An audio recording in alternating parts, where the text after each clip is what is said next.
Good morning. We're going to get started this morning with an invocation led by Pastor Mark Costello of Glorieta Baptist Church, and that will be followed by the Pledge of Allegiance led by Olivia Urea, representing Girl Scout Troop 6051. Please stand as you are able.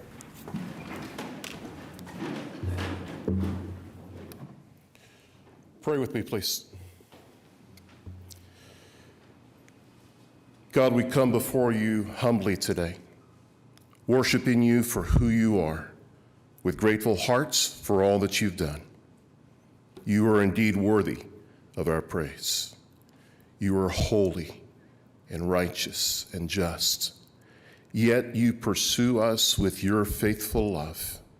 You sustain us by your grace, and you extend your mercy to us every morning. Great is your faithfulness. We also want to acknowledge your sovereignty over all things, and that you have ordained positions of authority as well as those you have called to serve in such roles. Thank you for these council members you have called and equipped to serve our great city in this way. And thank you for giving them a willing spirit to bear this weight of responsibility. Help them, God, to steward this sacred responsibility well with your enablement. As these leaders begin their work today, give them the mind of Christ in their deliberations regarding everything on their agenda. May they do justice, love mercy, and walk humbly before you. I pray that you would bless each officer and member of this council today with abundant favor and anointing, and may that blessing spill over to their families and loved ones. Finally, Lord, we pray not only for wisdom and blessing for this council in their work today, but we pray for our city. Lord, work redemptively in our city to mend all that our spiritual enemy has sought to destroy. Lord, curtail all that is evil, heal the sick, bind up the broken, lift up the fallen, give strength to the weary and provision to the needy. May the fruit of the righteous be abundant, and help us to honor you, Lord, with all you entrust to our care. Lord, send revival in the hearts of all your children in our city, and bring awakening to our city, that every resident may know and partake of your abundant grace and faithful love. We ask this in the mighty name of Jesus.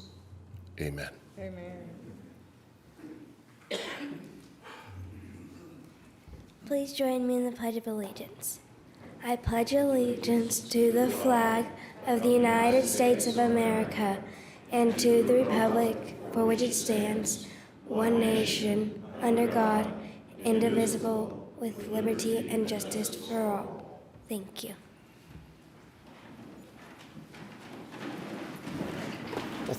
Thank you, Pastor, and thank you, Olivia.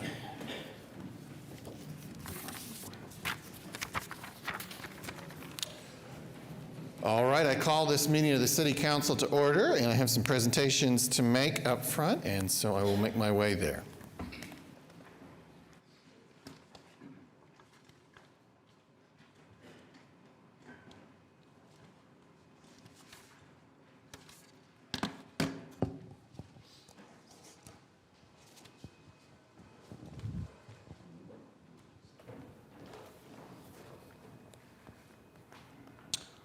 All right, why don't we start with our friends here for Building Safety Month. Come on down.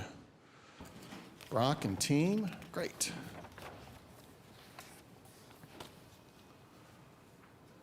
Well, building safety might be something that you don't think a lot about until you do. So we wanted to draw your attention to it this month. And so I would ask the clerk to read this proclamation. Whereas Oklahoma City's continued growth relies on the safe functionality and stability of the thousands of homes, commercial and public buildings we rely upon in our daily lives and during times of crisis.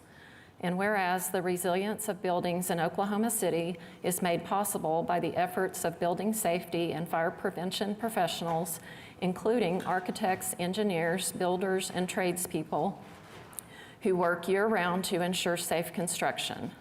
And whereas these professionals are members of the International Code Council, a nonprofit that brings together local, state, tribal, territorial, and federal officials to create and implement high-quality codes and standards for public safety. And whereas modern building codes safeguard the public from hazards such as hurricanes, tornadoes, wildfires, floods, and earthquakes. And whereas Building Safety Month, sponsored by the International Code Council, encourages reflection on the importance of building safety, resilience, and the services provided by local, state, tribal, territorial, and federal building safety and fire prevention professionals. And whereas the theme for Building Safety Month 2025, Game On, encourages global engagement in building safety. Now therefore, I, David Holt, Mayor of the City of Oklahoma City, do hereby proclaim the month of May 2025 to be Building Safety Month in Oklahoma City. Thank you. Well, I think that states it well. It is obviously a very important priority here at the city, and this is certainly a core role for the city government to help support building safety. To hear a little bit more about it and maybe learn a little bit how our team supports building safety, I'd like to hand the mic off to Brock Rowe. Thank you. Thank you. So the people we have here today are the unsung heroes of building safety. Now, this is kind of the leadership team, but the majority of our staff are not here today that support that.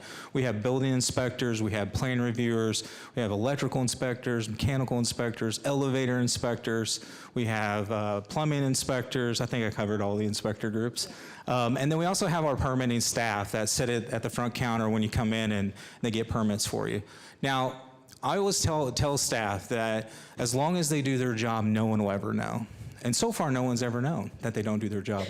And that's great for you guys. So what we take care of is all the building components that you see in this building, what's behind the walls, what's above the ceiling, what's below the floor. We make sure that it's safe for people to occupy those buildings, make sure that if the fire does happen, that the fire department can get in safely to be able to extract people out of it, and we can protect you guys so that you can not have to worry about the building falling down around you in those moments. So this is the team that does that for the city, and we just want to honor them today. So thank you very much. Thank you. Let's hear it for all of them. That's yours. Thank you so much.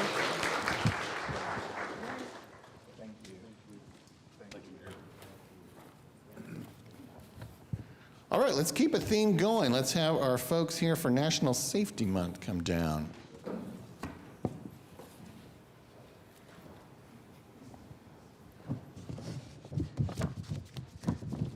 Just Levita, okay. All right, so June, we're getting ahead of it. We're going to give plenty of notice to everybody that National Safety Month is coming up. And this is really more about our workforce and our highest priority. And I don't use that phrase lightly, but I think it is true here. Our highest priority is that all of our employees go home safe and alive every day. And so we want to learn a little bit more about that. And so I would ask the clerk to read this proclamation. Whereas over 2.6 million non-fatal workplace injuries occur annually in the United States, and whereas the National Safety Council established National Safety Month in June 1996 to advance efforts aimed at eliminating workplace injuries and preventing untimely deaths. And whereas significant progress has been made nationwide in improving workplace safety and reducing injuries and illnesses through education and awareness campaigns. And whereas the City of Oklahoma City supports national safety efforts and has taken proactive steps to provide a safe and healthy work environment for its employees. And whereas the City of Oklahoma City's Risk Management Division works to ensure employee safety by setting standards, providing training, and fostering continuous improvement in workplace safety and health. And whereas the Risk Management Division offers a variety of safety training courses to enhance employee awareness of workplace hazards. And whereas the Risk Management Division will lead efforts throughout June to educate employees on safety practices and promote a culture of safety in all tasks and duties performed. Now therefore, I, David Holt, Mayor of the City of Oklahoma City, do hereby proclaim the month of June 2025 to be National Safety Month in Oklahoma City. Well, thank you. And to hear a little bit more about that, we'd love to hear from Levita Breath. Thank you. So we are super excited about June Safety Month. We are kicking off tomorrow with our 5th annual June Safety Month breakfast. City Manager Freeman will address all of the directors and leaders for the City of Oklahoma City to encourage participation. We have over 20 different course offerings. A lot of those classes offer certifications, really big on certification. So our electricians will be recertified during June Safety Month. First aid, CPR, and then even our defensive driving, where you might get a discount on your car insurance if you take the course, because you do get a completion certificate. We also have fire department will be doing some courses for us, along with the police department doing active threat. 20 course offerings, and then I really wanted to be inclusive with the locations. So we got over 7 locations, so everyone doesn't have to come downtown for training. So it's going to be a great month full of safety training. We have excellent employees here at the City of Oklahoma City, so we just really wanted to provide them with some excellent training opportunities. All right, well, thank you. Let's hear it for our risk management safety team. That's yours to keep. Well, if the first few lines of defense when it comes to safety have been breached, all is not lost. Then we call EMS. And so if our National EMS Week folks would come forward, we'd love to learn a little bit more about the work that our emergency medical services team does here in OKC. And so I would ask the clerk to read this proclamation. Whereas National Emergency Medical Services EMS Week, observed annually in May, recognizes the dedication of EMS professionals who provide critical around-the-clock care in communities across the country. And whereas the Emergency Medical Services Authority, EMSA, Oklahoma's largest provider of pre-hospital emergency care, has served Oklahoma City residents since 1990 and now ranks as the 12th largest EMS system in the United States. And whereas EMSA employs more than 375 emergency medical technicians, paramedics, and support staff in Oklahoma City, delivering compassionate care, managing trauma response, and supporting disaster preparedness, healthcare education, and public safety efforts. And whereas EMSA generates more than $111 million annually in local economic impact and is recognized internationally for leadership in clinical quality, cost efficiency, and technology innovation.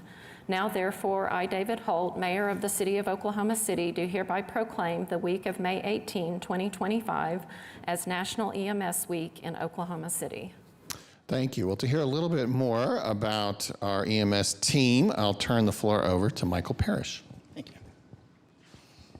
Yeah, just a little bit about what we do is we usually, so annually we respond to roughly 120,000 calls for service. That's 24/7, rain, sleet, snow, holidays. You know, our team, we like to recognize during EMS week because of the sacrifice them and their families make on a regular basis. They, you know, when people are typically sleeping, our team's out there doing the work and making sure that they are here and prepared and ready for all of this community's EMS needs. I have with me one of our field operations supervisors, Maurice Cosart. He's been with us for quite some time, over 10 years, and he is one of our most tenured members that also oversees the day-to-day operations from the field operations perspective. And with all that being said, I would just like to thank the City Council, the Mayor, and the City Manager and the community of Oklahoma City for allowing us to serve your community. Thank you. Thank you. Let's hear it for our EMS professionals. There you go. Thank you so much. All right. I can't tie Charlie Christian Month to safety, so we're just going to say it's a total 180 now. Come on down, our Charlie Christian team, led by Oklahoma Hall of Famer Anita Arnold. Come on down. We really enjoyed, I think it was Morris McRaven, right, who shared some awesome music with us this morning here at City Hall. We thank all of them, and we thank you, Anita, for your many decades of service to this city and to this great event. And we'd like to hear a little bit more about it, so I'd ask the clerk to read this proclamation. Whereas the Black Liberated Arts Center, now in its 56th year, was founded to celebrate African American culture and has long provided high-quality arts programming and education across Oklahoma. And whereas Charlie Christian, an Oklahoma City native and pioneering jazz guitarist, has been recognized with inductions into the Rock and Roll Hall of Fame, Nesuhi Artagon Jazz Hall of Fame, and Oklahoma Hall of Fame, and with a naming in Bricktown. And whereas for 39 years, the Black Liberated Arts Center has honored Charlie Christian's musical legacy through the Charlie Christian International Music Festival, enriching Oklahoma City through celebrated performances and educational programming. And whereas the 2025 festival, to be held May 30th and 31st at the Bryant Center Event Center, will include a jam session, battle of the bands, and concerts featuring local, regional, and national artists. And whereas Morris McCraven and his collaborators have opened the festival each year, helping to establish a valued tradition and partnership with Oklahoma City. And whereas the Charlie Christian International Music Festival has brought national and international recognition to Oklahoma City and continues to serve as a cultural cornerstone for the community. Now therefore, I, David Holt, Mayor of the City of Oklahoma City, do hereby proclaim May 30th through 31st, 2025 to be Charlie Christian International Music Festival Week in Oklahoma City. Thank you. Well, Anita, again, you've been such a champion for the legacy of Charlie Christian and for music appreciation in our city, and we'd love to hear a few words from you. The floor is yours. Thank you, Mr. Mayor. Good morning, everybody. Good morning. Thank you so much for allowing us to kick off the festival one more time here in the City Council chambers. We are headed toward perpetuity, and what that means is Black Liberated Arts Center has been around for more than 50 years, and it means less paperwork. We're just happy to host it one more time at the Bryant Center. We'll be coming out of the Bryant Center in the near future. COVID did all of us a disfavor, but we made it through. We have great music, great food, great fun planned for May 30th and 31st. We have young artists, many young artists that have come up on our stages, have gone on to bigger and better things, just to give a little bit of history. And we'll have some young artists this time from as far as Greenville, Mississippi. The nephew of Muddy Waters. You know, he said, "I'm a man." And then we also have smooth jazz. We've got ladies from Detroit. It used to be an all-female jazz quintet out of Detroit, and now it's 4+1. But Regina Carter, who famously played for the Queen of England and was televised on CBS because she made a name for herself, we brought her here with them, just to name a couple of folk that have added their talent to our talent bank here in Oklahoma City of hosting famous people. And let's not forget George Benson and others like that. But come on out, you're invited. Garland Pruitt, our president of Black Liberated Arts Center here, and there's Wilbur Walker, who is also with Black Liberated Arts Center, and Rosemary Harkins, raise your hand. She is with Black Liberated Arts Center. And we've got just a couple of cards that we want to pass out to people with information about the festival this year. Everyone is welcome, welcome, welcome, and enough said. All right, thank you. Well, let's hear it for Anita. Here you go, Anita. Let's do it.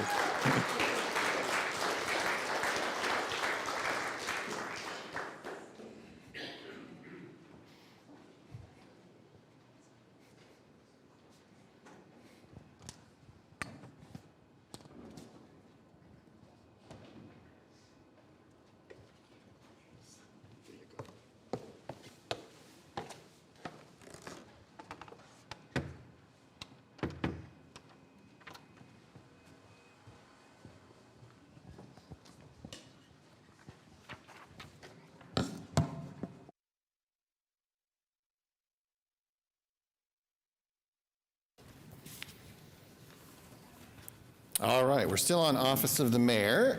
Item 3, we have appointments to Economic Development Trust, the Planning Commission, Zoo Trust, the Pioneer Library System, and Trails Advisory. We could take those items, A through E, with one motion.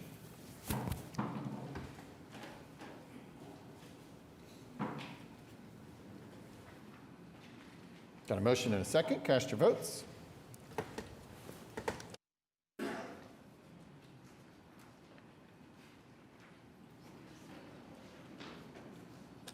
Passes unanimously.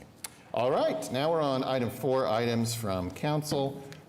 We have a resolution approving travel expenses for council members Bradley Carter and Mark Stonecipher to attend the NLC meeting in Ohio in July.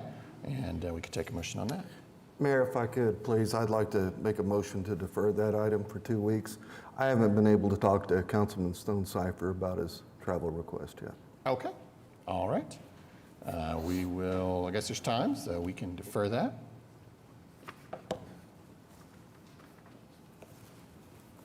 Motion and a second for a 2-week deferral. What meeting would that be, Amy? June the 3rd. June the 3rd. All right. Got a motion and a second. Cast your votes. Deferral passes unanimously. Now we're at item 5, city manager reports. We do not have any reports other than the claims and payroll, and that can be found on okc.gov. All right. Item 6, Journal of Council Proceedings, A and B. We've got, we could take with one motion.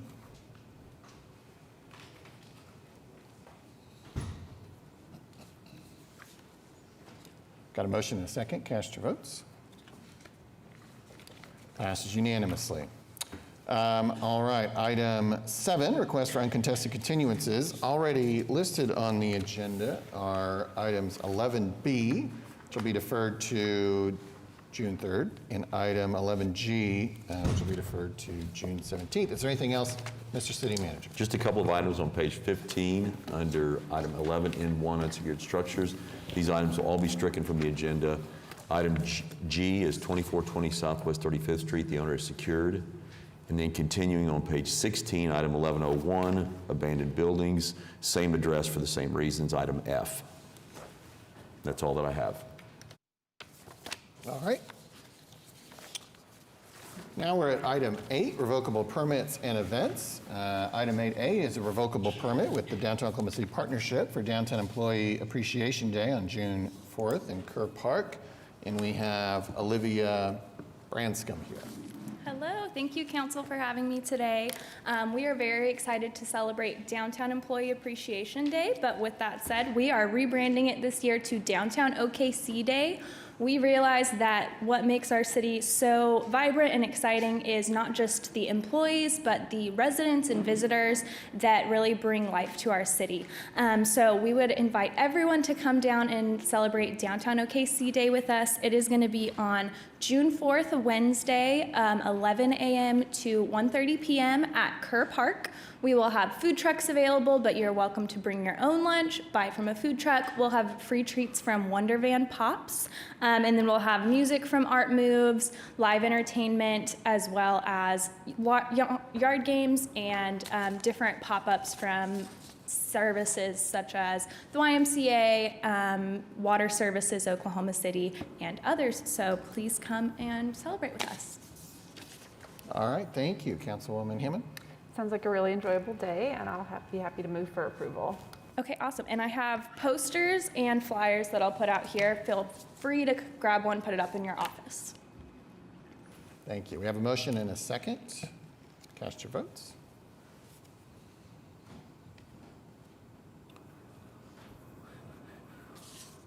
Passes unanimously. Thank you. Thank you, Council.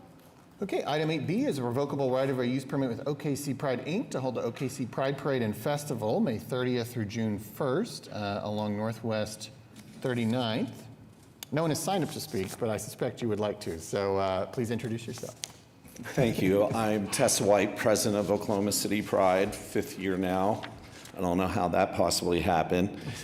Our Pride event will be, this is actually our 38th annual OKC Pride Festival and Parade will take place May 30, 31st, and June 1st. We will have 18 bands and DJs, 2 stages there, which will all be highlighted on Sunday by our parade. We've spent $18,000 for security for this event, and all permits look like they're in place and ready to go. All right, Councilman Cooper? Great. Well, I'll move for approval. We have a motion and a second. Cast your votes.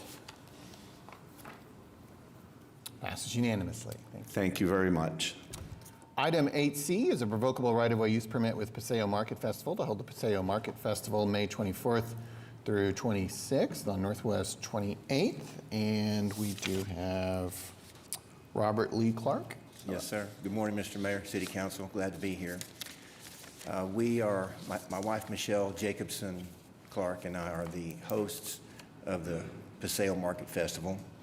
And I'll give you just a short history of our connection to the Paseo. It goes back to '77 when we were patrons of the arts and attended a music festival somewhere between the Plunge and the Spaghetti Factory. And then we were restaurant patrons when the El Chorrito occupied what is now our building back in '81 when Greenwell and I were auditing the zoo.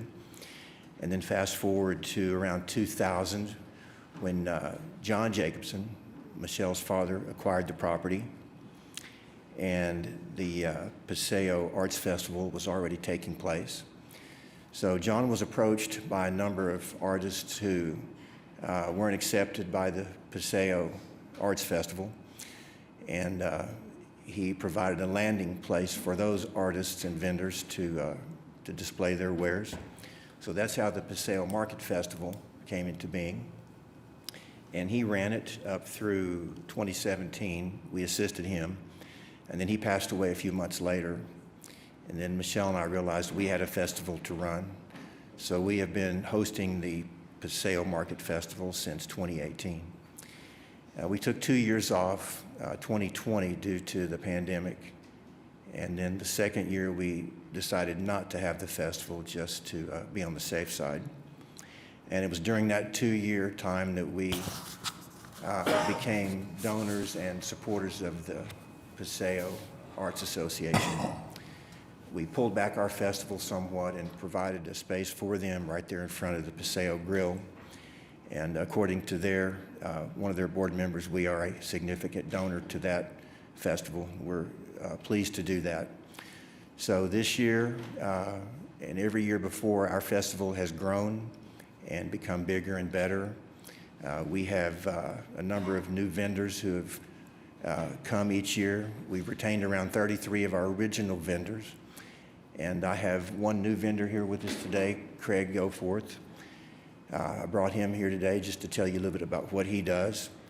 So we're asking for a permit so we can close 28th and have our vendors on 28th Street, our food vendors, and conduct the festival.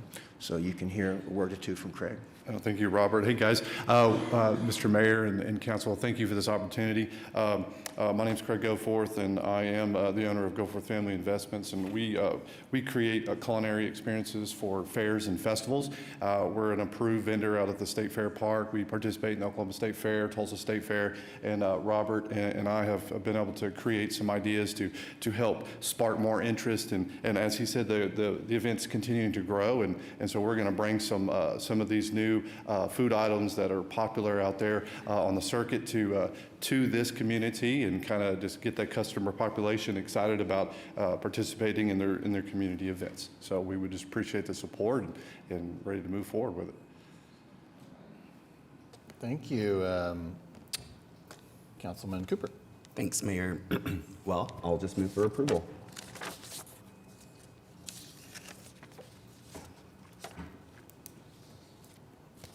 Got a motion and a second. Cast your votes. Passes unanimously. All right, next. Thank you, guys. Thank you, Mayor. Thank you. 8D, revocable right-of-way use permit with Sunny Days to hold the Sunny Days Mural Festival on May 31st on South Harvey. And we have Krista Paige Powell. or Paige Powell, yes. Good morning. Go ahead. Good morning. My name is Paige Powell. I'm the festival chair of Sunny Days Mural Festival. We are Oklahoma's first and only mural festival for women and gender minority artists. This is our 5th year. We started in Oklahoma City in 2021 and in a parking lot in Britton District, and traveled to Edmond, Tulsa, Ponca City, and now we're back in Oklahoma City for our 5th year. Artists will arrive this Saturday, the 24th, and then start painting their murals, and we'll celebrate with a festival on Saturday, May 31st. We'll have a vendor market, stage performance, and a kids area. The event is completely free and open to the public, and we're really proud to be adding 28 new murals by 35 artists that will live on indefinitely in this area. We've submitted all of our permits, got the traffic control plan, all of that, so we're soliciting to get our revocable right-of-way to close the street. Okay, thank you. Councilwoman Hammond? Well, yes, I know the district is really looking forward to this event. My understanding is there's also maybe a litter pickup opportunity, a volunteer opportunity this Saturday. Do you want to say a little bit about that to let folks know that they can get involved and help support? Absolutely. One of our team members works with OKC Beautiful. We're doing litter blitz pickup is at 9 to 11 Saturday mornings. So we're going to be cleaning up the area to do kind of both trash pickup and some overgrowth cleanup so that we can really clear the walls off so that the artists can start painting. Great. Well, looking forward to it, and I'm happy to move for approval.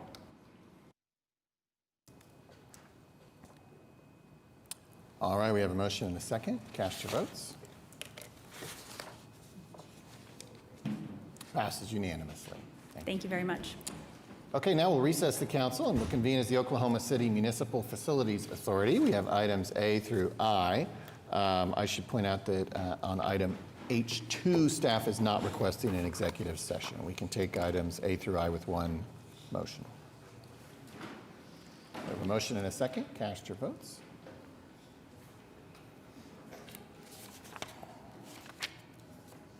Passes unanimously. We'll adjourn OCMFA and convene as the Oklahoma City Public Property Authority, where we have items A through D we can take with one motion.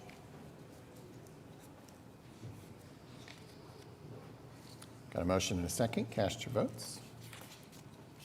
Passes unanimously. We'll adjourn OCPPA and reconvene as the City Council, where we are on item 9, the consent docket. We have presentations scheduled for items BG, BL, and BM. Is there anything else that a council member wishes to pull out either for separate vote or comment or question? Mayor, I need to recuse myself on M and P. M I'm sorry, I and- need to recuse myself on M and P. M and P, okay. And then I'd like to hear some more about you.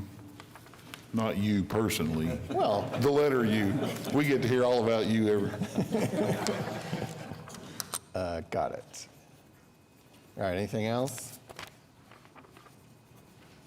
All right, then why don't we start with taking in order. We do separate votes on M and P, and we'll let Councilman Hinkle step out for a moment.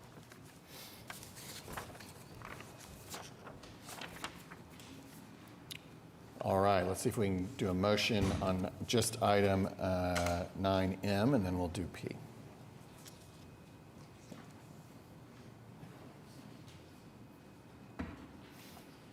Got a motion and a second. Cast your votes.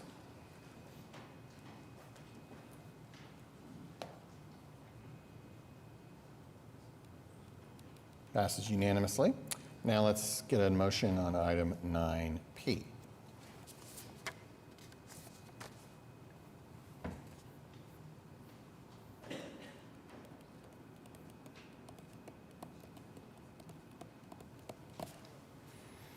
We have a motion and a second. Cast your votes.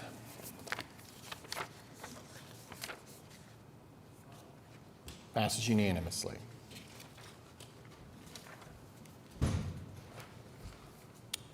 Now, next up is item U that Councilman Hinkle, you wanted to hear a little bit more about. I'll recognize you.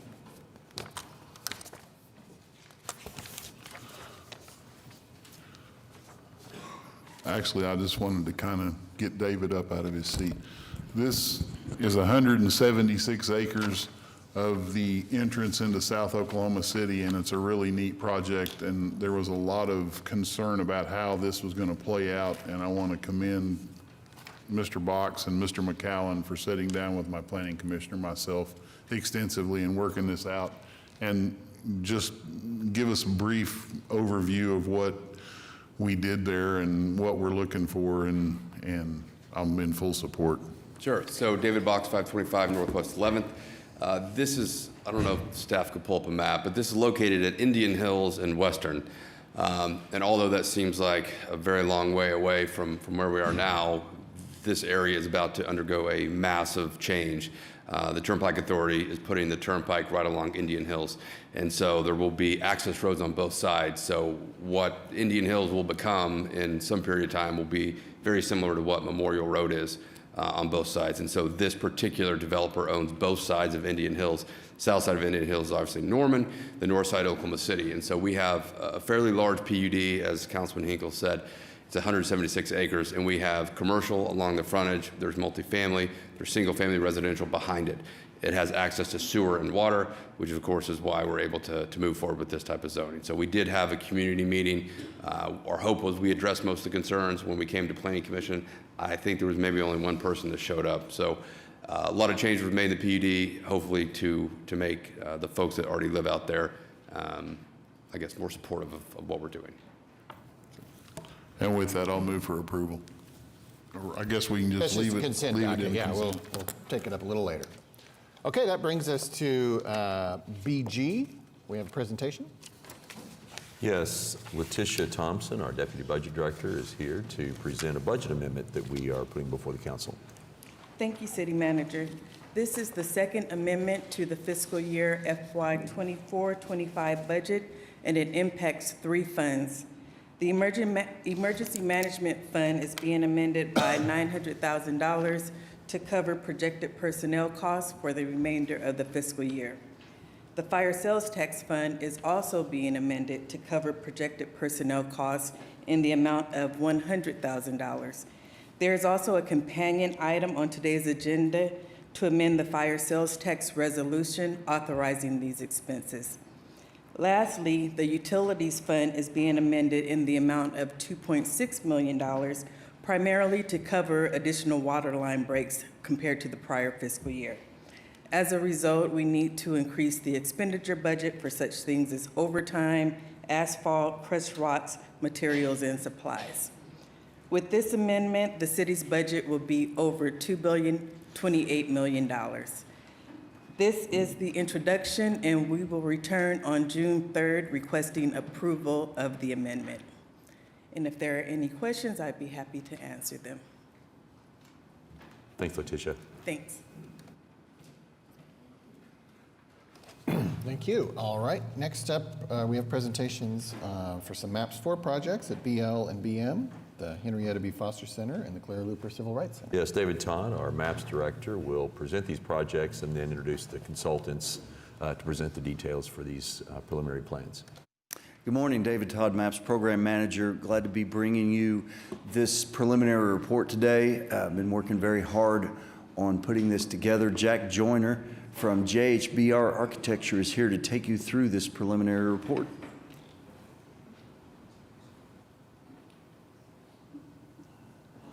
Thank you, Mr. Todd. Good morning, Mr. Mayor, council members. My name is Jack Joyner with JHBR. Appreciate this opportunity this morning. Before I get started, I do want to recognize our consortium members. We have Metro Tech, Progress OKC, Northeast OKC Renaissance, and Oklahoma SBDC. Looking for the clicker. Okay, we'll go through the project scope, design progress, and then look at our project schedule. If we did a zoomed out shot, this is the Innovation District area. You can see at the bottom of your screen, I've got highlighted in yellow. The Foster Center is on the south boundary of the Innovation District. A zoomed in look, once again in yellow. So the Foster Center, it's going to be a renovation project, interior and exterior. So we have the existing building. We also have parking to the east and to the west. And as you can see in the site plan, the city also had to acquire the property to the south. We will clear this and provide the parking required to support the facility. Look at our progress for the site plan. Once again, the Foster Center is in this pink color. You can see the two parking areas that I spoke of earlier to the east and the west, and then the development of that property that was acquired for additional parking space. We have detention. I do want to note that to the north is the existing main entrance to the facility. We're going to flip that and now create a new entrance, this red dot to the south, that'll be adjacent to the new parking. We also have identified some areas in blue. These will be outdoor areas for community engagement, festivals, food trucks, and educational opportunities outside the facility. So if we look at the first floor, the Foster Center, let's start down here at the bottom of the screen. This will be the new main entrance adjacent to the parking. So if you walk into the vestibule, you've got a registration greeter area. You'll get a backdrop of the gymnasium. The existing facility was a community center that had a full-size gym. We're going to preserve about half that gym and also preserve the H.B. Foster logo that's embedded in the floor right now, keep that piece of history. So you'll see that in the background. To the right, you'll see vertical circulation, stairs, elevators. We'll have administration area kind of dedicated for them. As you continue through the building, you'll have support space. In blue, we show conference area. This can be multi-function. You can have one large conference space or three smaller meeting areas. Directly outside to that is an extension of that conference space where you can have exterior functions. As we go into these pink areas, so this is a small business incubator. So you want small business entrepreneurs that have a product they want to develop and they want to test it, see how well that sells and take it to market. They can use these storefront areas that we're providing.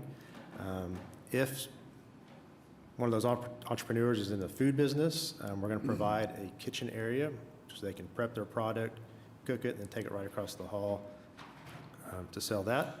Purple is a work area, multi-purpose, and then blue can be multi-purpose or individual conference, business area, and the likes. So that's the first floor.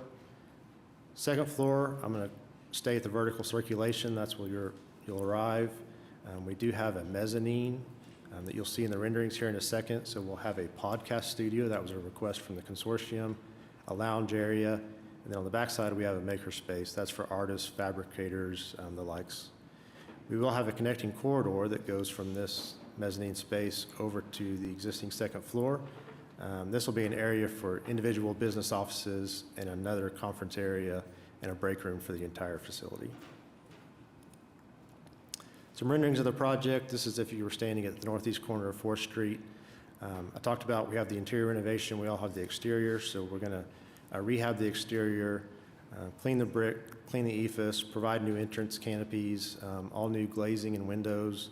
You don't see in this rendering, but it'll get all new roof, all new mechanical, electrical, plumbing systems. And we do have on the exterior of the building opportunities for public art or murals, so we've engaged with City Arts for that component. View from the northwest corner, once again, exterior rehab. We do have an opportunity that we're looking at the front to honor Henrietta Beasley Foster with a mural or some kind of artwork here in the exterior of the building. This will be from the southwest corner. I mentioned that new main entrance adjacent to the parking. That'll be this structure right here. This is the existing gym. It's all bricked up right now, so we're going to take big portions of that brick out, put in new glazing, branding opportunities, really lighten up the space. This is the second rendering. We are working with OG&E. If you looked at the previous rendering, we had some power poles. We may or may not be able to remove those power poles if OG&E will cooperate and help with the funding. As we move into the interior, if we walk in the main entrance vestibule, to the right is your vertical circulation. There's the greeter desk that we talked about. You start to see the gymnasium in the background. We have a stairwell leading up to the mezzanine and the podcast area. Once again, multiple opportunities for public art. So we're kind of at the back side of that greeter desk. You see the mezzanine in the background, podcast, start to see a little bit more of the gymnasium. This is a view from within the gymnasium. It's hard to see, but there's the H.B. Foster logo that we're going to preserve. So if we go upstairs, we're standing in the mezzanine. I can see the podcast studio to the right. Once again, our public art, the stairwell. And then you start to see as we open up that gym, remove a lot of that brick, letting the light and functions spill over into the interior of the facility. This is a view of the conference center. So right now it's shown as one large conference center. It can be divided by operable partitions into 3 smaller rooms. As far as our project schedule, we're looking for approval for task 1. Today, that's a preliminary report. We'll move into final design, bidding in January of 2026, and then construction hopefully start in January of 2026 through May of 2027. We have a $12,254,000 design budget. We did have an early demolition package where we went in and took care of some of the interior trash and items that needed to be removed. That was a cost of $181,000, which left us with a little over $12 million. And our current cost estimate from a third-party cost estimator is now just over $12 million, $12,058,000. If you have any questions.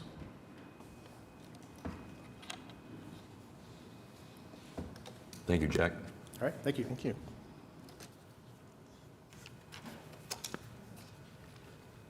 Yeah, go ahead. Okay, continuing on with our preliminary reports, we also have the Claire Looper Civil Rights Center, and Colin Fleck from Bacchus Payne is here to take you through this one.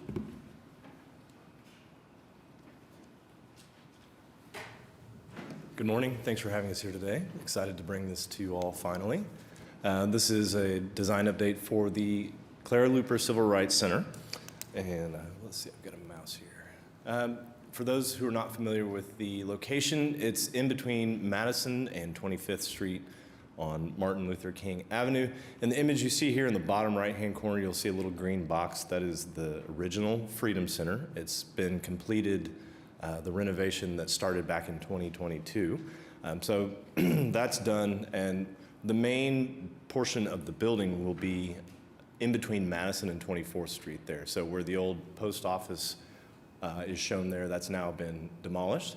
That's where the building will be. There will be some parking across the street in between 24th and 25th Street. And the concept eventually is to develop a corridor between the Civil Rights Center and the Freedom Center to help tell the story of the civil rights movement in Oklahoma City. We've gone through public outreach, community meetings throughout this process. I've had some really great community engagement, flyers, door knocking campaigns, neighbors night out. So there's been quite a bit of effort on that part. This is the operators program. They divided it into these separate buckets. There's lobby entry stores that you'll oftentimes find in these types of cultural facilities and museums. They're working with Lord Cultural Resources. They're a global planning firm to help develop this program, and they being the Freedom Center, who's the operator. The bulk of the first effort here is for the education and public programs and building support to get their operation up and running, and also to allow them to have revenue-generating spaces.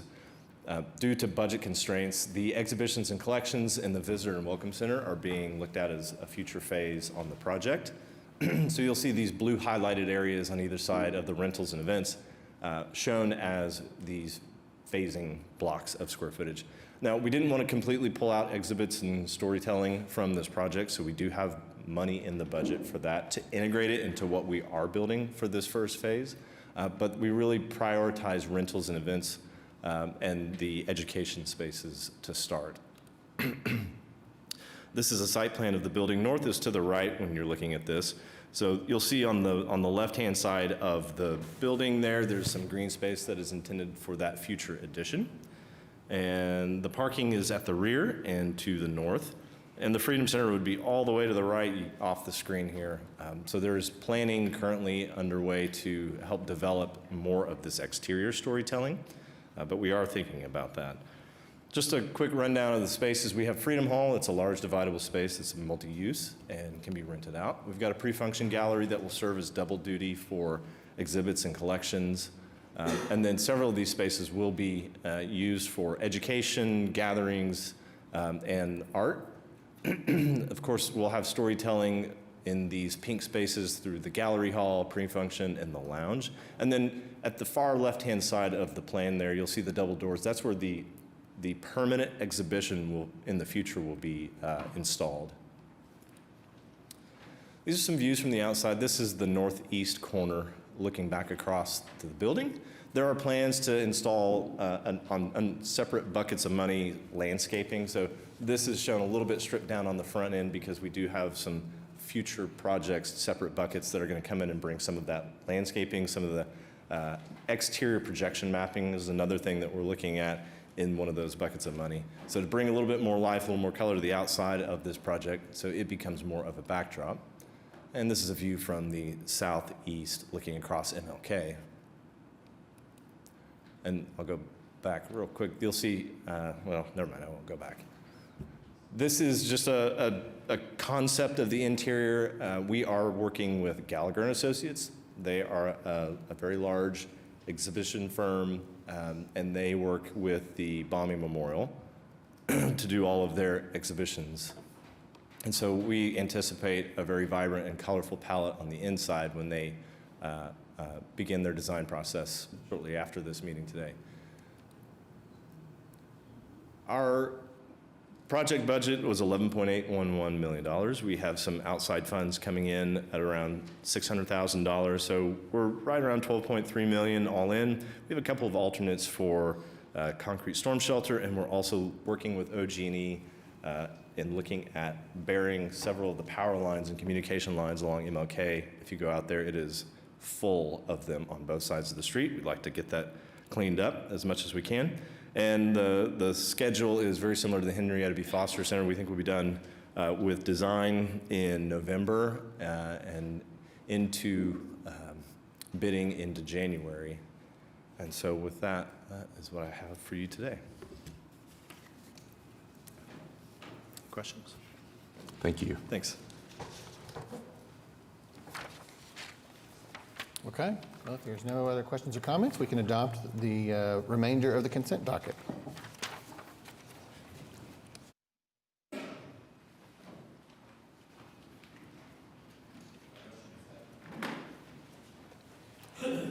Got a motion and a second. Cast your votes. Passes unanimously. All right, now we're on item 10, the concurrence docket. We have items A through N we could take with one motion.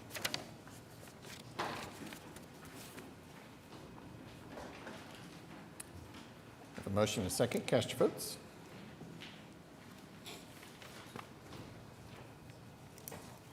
Passes unanimously. Item 11, items for individual consideration. Item 11A is an ordinance on final hearing that was recommended for approval, rezoning 1810 North MacArthur from R1 and SPUD 458 to R2. Councilman Cooper, no one is signed to speak. Yeah, is the applicant here or their representative?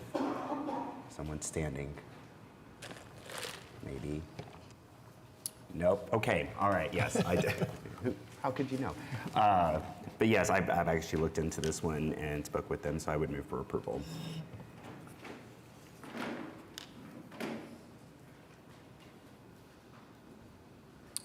A motion and a second. Cast your votes.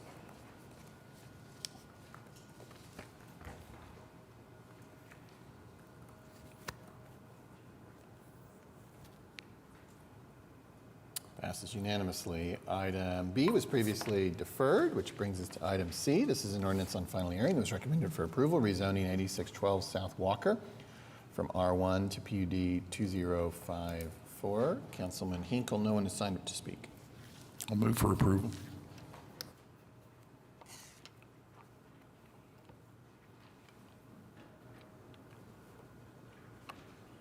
motion and a second. Cast your votes.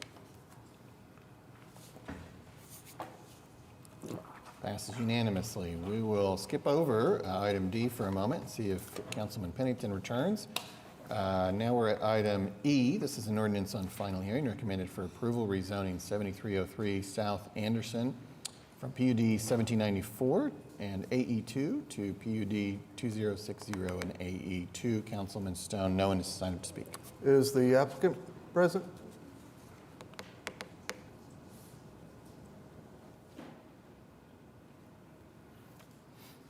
Good afternoon, Mark Grubbs, 1800 South Sarah Road. On behalf of the application, this PUD is just simply changing side yard building setbacks from 25 to 15 feet. We've had originally the developer had a buyer with a certain home product. That fell through. Another buyer came in, needed a larger footprint, and so we're back asking for the side yard setbacks to be reduced. What's the depth on these? Do you know? The what? Depth of the lots? On the lot? Yeah. I don't off the top of my head. What I don't like about this, especially reducing the lot width, right? As we're No, talking. we're not reducing the lot width. You're not. Just I'm this- sorry, just the side yard distance- setback. The distance between the houses, right? Correct. Correct. So there would be 30 feet minimum still between houses. But they're all going to be on aerobic septic? They are, but they're pretty, even though I don't know the depth, Yeah. they're pretty deep lots. And you can see on this exhibit, the house pad that we have graded in there, and you have a substantial amount of room behind these houses.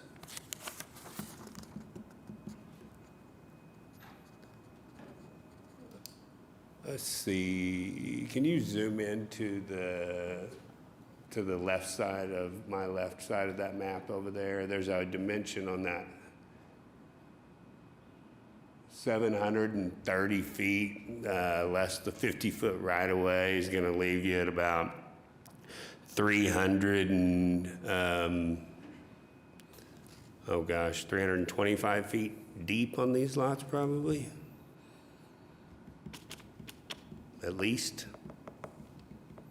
Do you know what square footage is going in on these of homes? Square footages on the homes?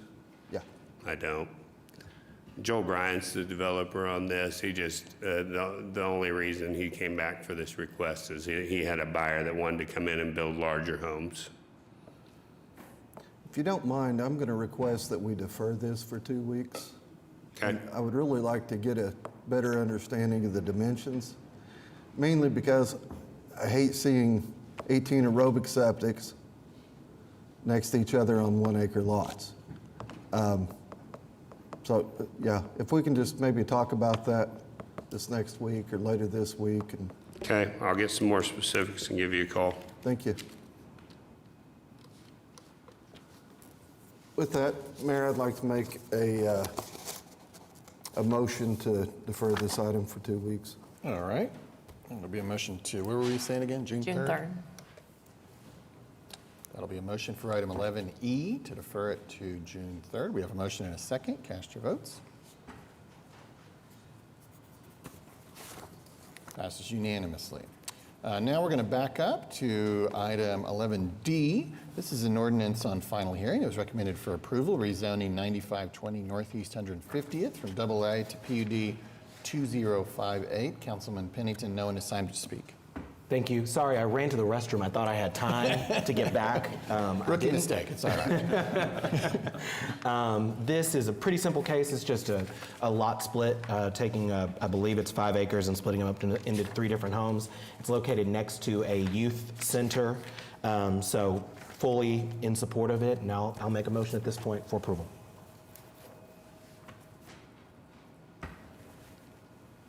Got a motion and a second. Cast your votes. Passes unanimously. All right, 11F is an ordinance on final hearing recommended for approval, rezoning 19301 Lutheran Road from AA to SPUD 1695. Councilman Pennington, we do have someone who's signed up in opposition. Let's hear from our neighbor first. Do we have, sure, do you want to, sometimes I, just as a voter, I like to kind of hear what the project is before I hear what's bad about it. Do we have the applicant here by any chance?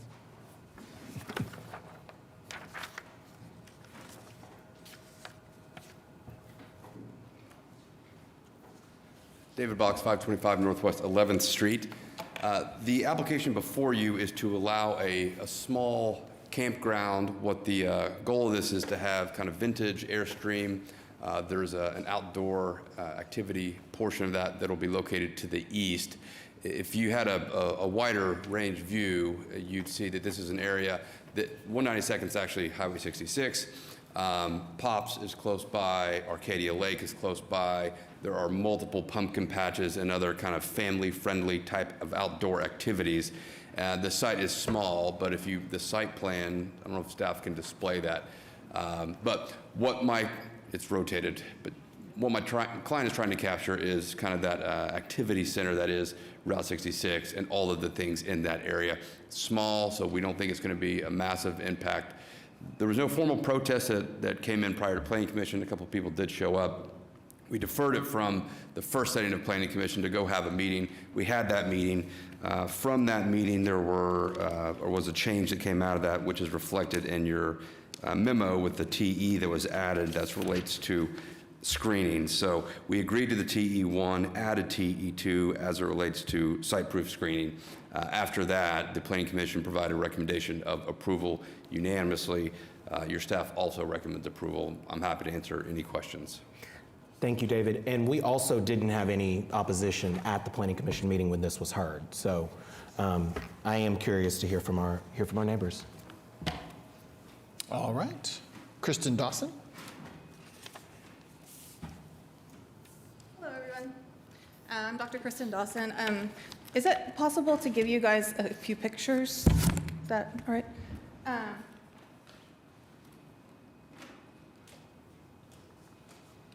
So I'll also be speaking on behalf of these lovely two gentlemen.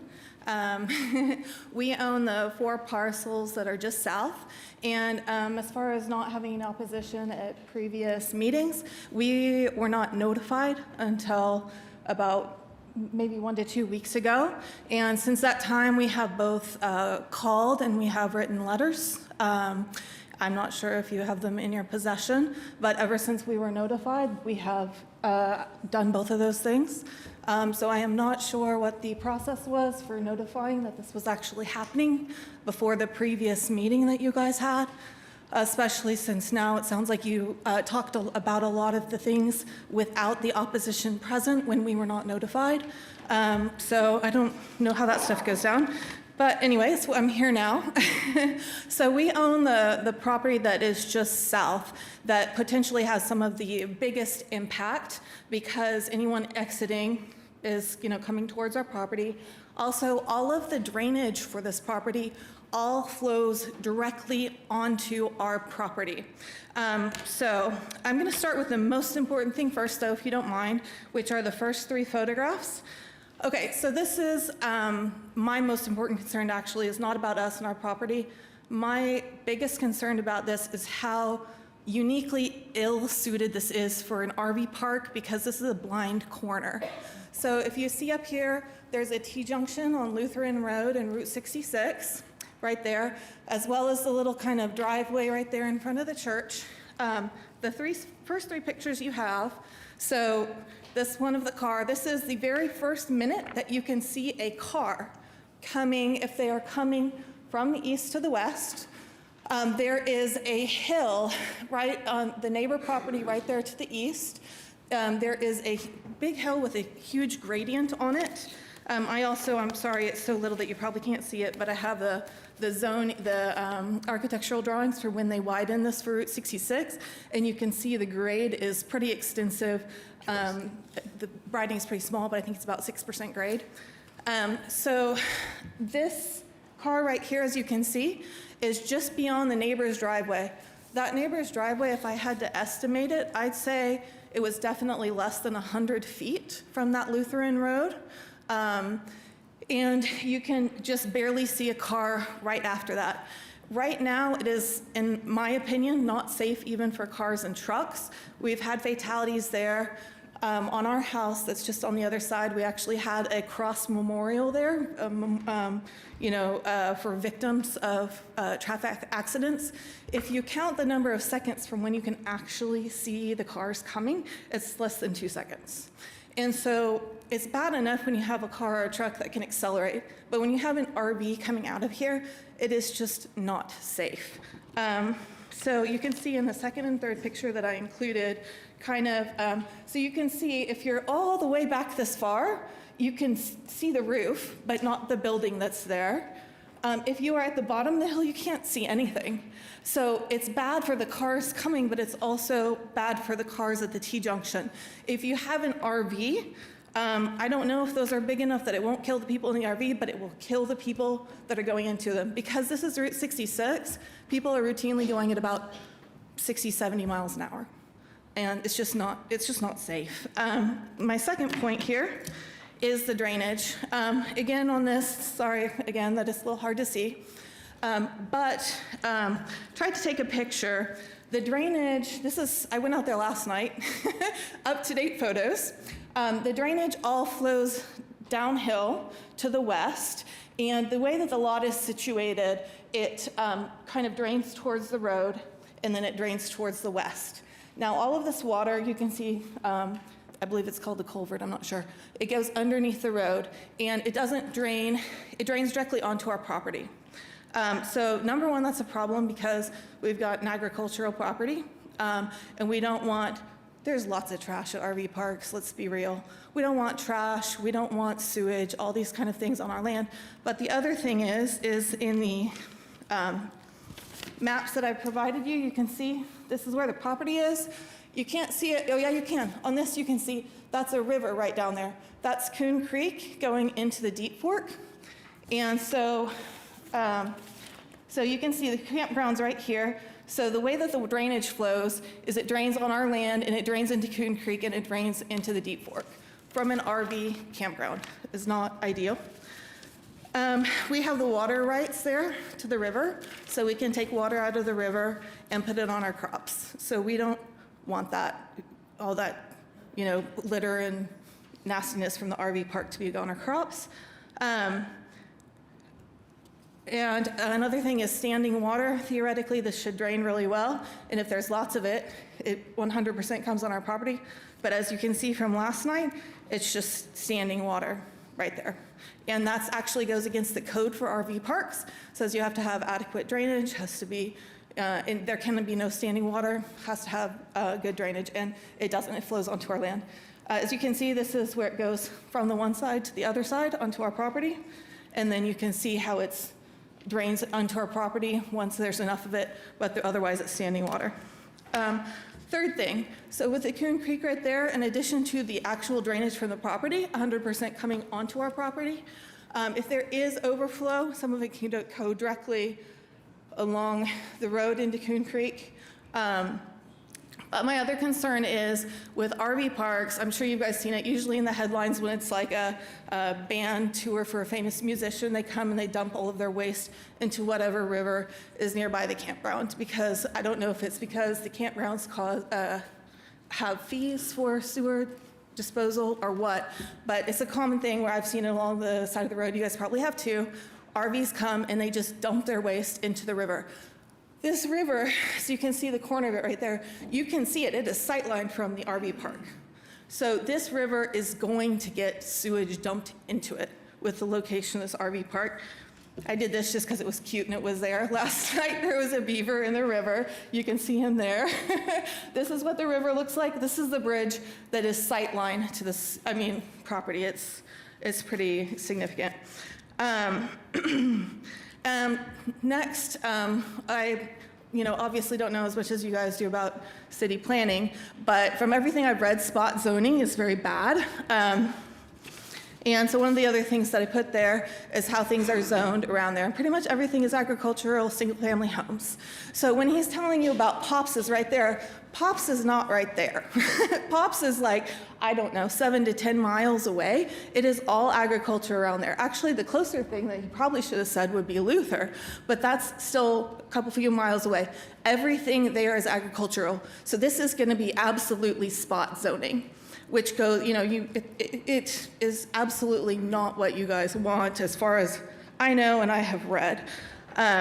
So it seems like they're just trying to circumvent the process here, because everything that I've read about the SPUD zoning is so that you have a little bit more flexibility while still maintaining and protecting the surrounding environment and integrating into the surrounding environment.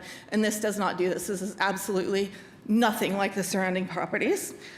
Lastly, I'd like to talk about some additional safety risks in the area. So if you were trying to get to Luther, you could potentially come through our property.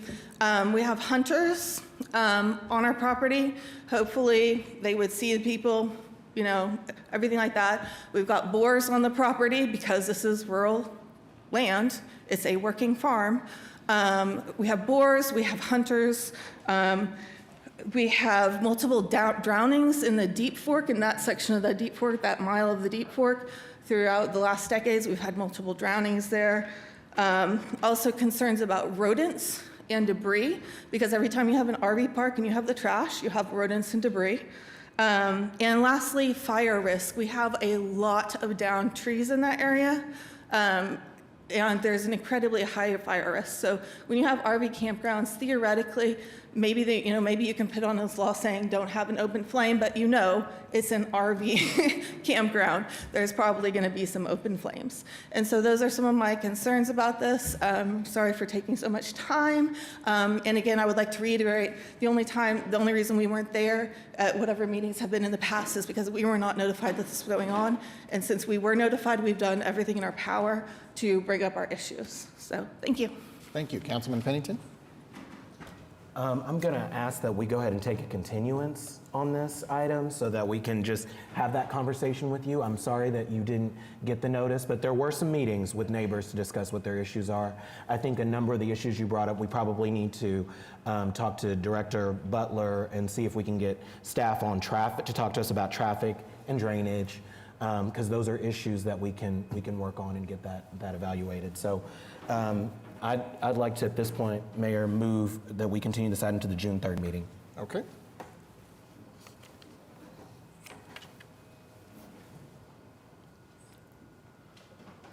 We have a motion and a second for a deferral of item 11F to June 3rd. And if staff has your contact information also, we can make sure that I get the chance to visit with you. Sorry.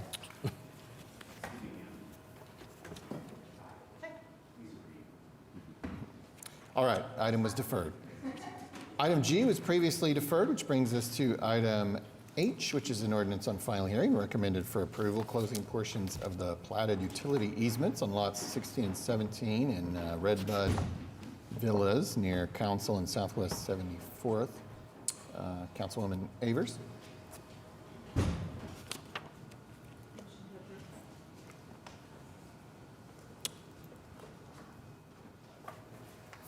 See if we can bring that up virtually.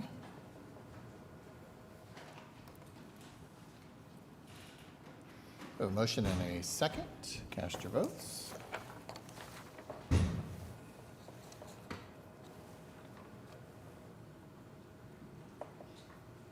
Passes unanimously. Item 11I is an ordinance on final hearing. It was recommended for approval, closing the 15-foot wide north-south platted alley within Block 20 of Commercial View Edition near Southeastern and Southeast 11th. Councilman Pennington. Thank you. This is just closing the alley because it's an industrial facility that wants to operate continuously. So both sides of this alley are owned by the same property owner. And so it's just to make sure that they can operate as one. And so I move approval. Okay. We have a motion and a second. Cast your votes. Passes unanimously. 11J is an ordinance on final hearing. It was recommended for denial, rezoning 2821 Northwest 57th from C1 to SPUD 1675. Councilman Cooper, I think the applicant has signed up to speak. Rachel? Oh. The councilman is not here, so we will return to this item. But I apologize in advance. It's going to be a while because the next item is a doozy. So I wish he hadn't left. All right. Next up is item 11K. This is an ordinance on final hearing. It's the second of 2 meetings on this topic regarding, oh, good. Let's do this. Councilman Cooper. I had to go talk about this. Okay, all right, very good. So item J, that's what we're talking about? That's the one, Mayor. Thanks for your patience. I literally had a question for legal. I think so- the applicant is here. I think they are. Go ahead. Hi, I'm Rachel Bertia. I'm the owner of Spas Urgent Care. A couple of years ago, I was approached by 2 veterinary surgeons who wanted to offer their services at my facility, but to do so, they needed a CT scanner, which wouldn't fit in my building. So we looked into getting a mobile trailer to house a CT unit, just like Blue Pearl Veterinary Specialty has. Talked to the neighbors. They were okay with me placing it on the property. I called the city, asked if I could put it there, and they said it was fine. Obviously, there was some misunderstanding because about a year and a half of it being there, one of the neighbors called to complain, the same neighbor that had said it was okay initially. And that's when I found out it wasn't allowed to be there. So I was told the only option I had was to try to rezone to keep the trailer there, which is what I've done. In the process, I have found that the neighbor had many concerns, which I tried to address regarding people driving over the curb, which he initially was okay with. So I put up railroad ties, I adjusted lighting on the building, I adjusted sound on the trailer, but ultimately, there's nothing I could do that he is going to be happy with. So I've been working to try to relocate the trailer. I'm actually building another location and in process of construction, but it won't be finished until the end of July. I would like to ask for a deferral on this so that I can keep the trailer until I can get it moved, because we don't have any other way to treat our patients without that trailer being there. So that's my request. First, thank you for taking time to speak with me yesterday. When I saw the address, it brought up some memories. Unfortunately, not the most pleasant, but also, you know, with grief comes some hope for the future. But my cat, when she passed away earlier this year, she got really, really sick suddenly and just started wobbling and couldn't move. I called you all. I didn't even know you existed. And it was wonderful that you were in our ward, by the way, because it wasn't so far from the Paseo where I live. And you all were able to get us over to do some tests there and then get us over to Dr. Neal, who was also in our ward on MacArthur. So it was not the most pleasant memory, but at the same time, your rapid ability to be able to take care of Marion in what became her last week with us was very just grateful, truly grateful. At the very least, I would like to defer this for a couple weeks so I can get a little bit more backstory.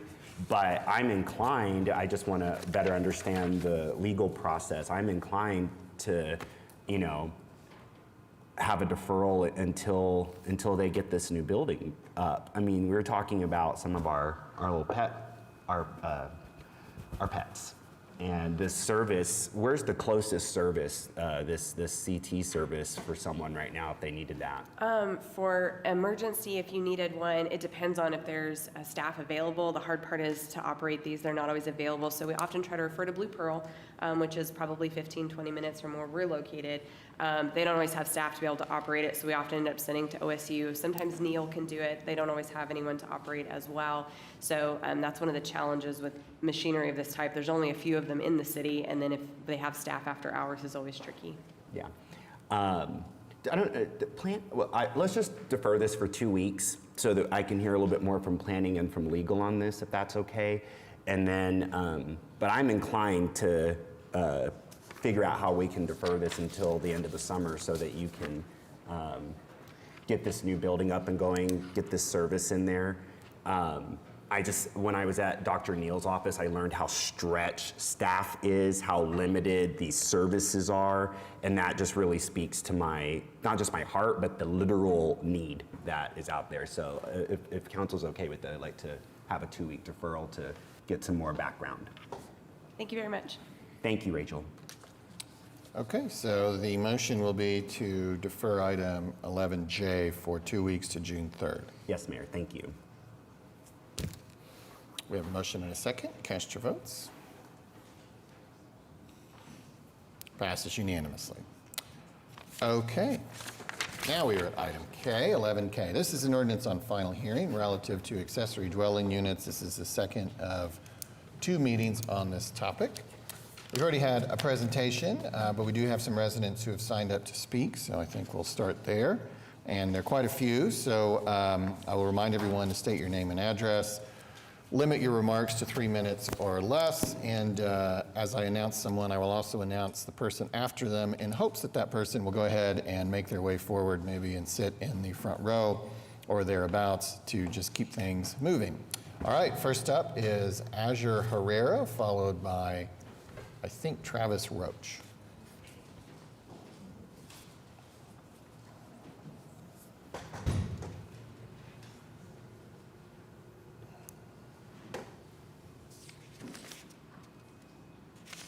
Good morning. My name is Azure Lamons Herrera. Address is 2317 Northwest 45th Street. I have been a resident of Oklahoma City for 3 decades, since 1995, always in the urban core. And as somebody deeply invested in our community, both professionally and personally, I'm a realtor with the Oklahoma City Metro Association, but I wanted to speak to you about the vital role of accessory dwelling units, or ADUs, in our city's future. My understanding of the importance of diverse housing was shaped early in my career as a gerontologist. I had the privilege of caring for many of our city's elders, and one conversation stands out. A 103-year-old woman shared with me her experience of building a home on the corner of 10th and Penn when 10th was a dirt road. And that home had an ADU that provided rental income. And she told me that that put both of her sons through college and provided additional rental income for her. So inspired by her wisdom, I prioritized an ADU when I became a homeowner. For the last 11 years, I have owned a modest home in Cleveland neighborhood that has a 750 square foot ground floor apartment in the back. The rental income from that apartment gave me the opportunity to be home with my children when they were born and in their toddler years. It also offers me the security of housing our aging relatives if needed, and looking into the future ensures that my 2 autistic sons will always have an option for independent living close to home. Therefore, as a long-term resident, a homeowner who has directly benefited from an ADU, and as a realtor who sees the diverse housing needs of our community, I strongly urge you to champion policies that encourage and facilitate the development of ADUs throughout Oklahoma City. This is a versatile tool that strengthens families, supports financial well-being, and fosters inclusive neighborhoods. Thank you. Thank you. Travis Roach, followed by Jessica Thompson. Hello, thank you for taking the time to meet with us all today. This is a matter that I care deeply about because I've cared about affordable housing throughout my career. Travis Roach, Northwest 21st Street, 3308. I live in the Linwood Place neighborhood.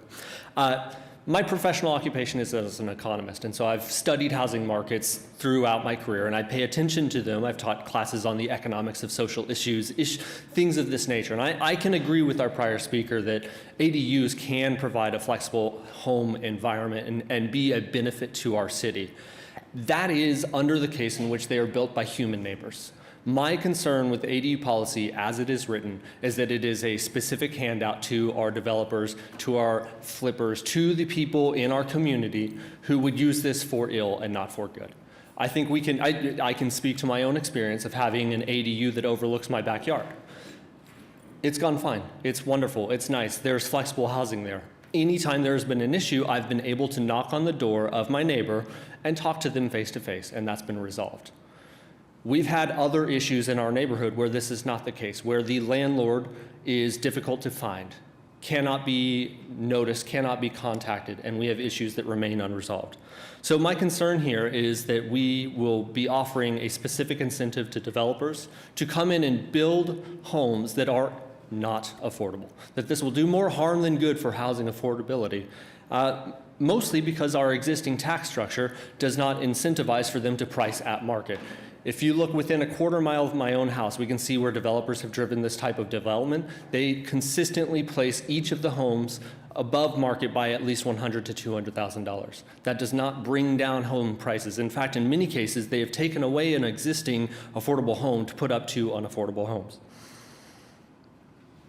I would offer just a simple amendment to this, and this is something that a group of us have pushed for, is that we keep this ADU policy and we write it specifically for the intended audience, for homeowners, for human neighbors to build ADUs by right, but to maintain the current system of the SPUD process so that developers, should they seek to do this, they still need to notify the neighbors that they will be impacting. I think we need to prioritize human neighbors over corporate interests. But the ADU policy, as it is written, sure, we might all hope that it is the human neighbor that is more easily available to build the accessory dwelling 30 unit. seconds remaining. But I do not expect that to be the case. Instead, I think we will have developers who are flooding into our neighborhoods, utilizing neighborhood assets to leverage a higher profit margin for themselves while doing little benefit to housing affordability. Thank you all. Thank you. Jessica Thompson, followed by Kelly Work. Jessica Thompson, followed by Kelly Work.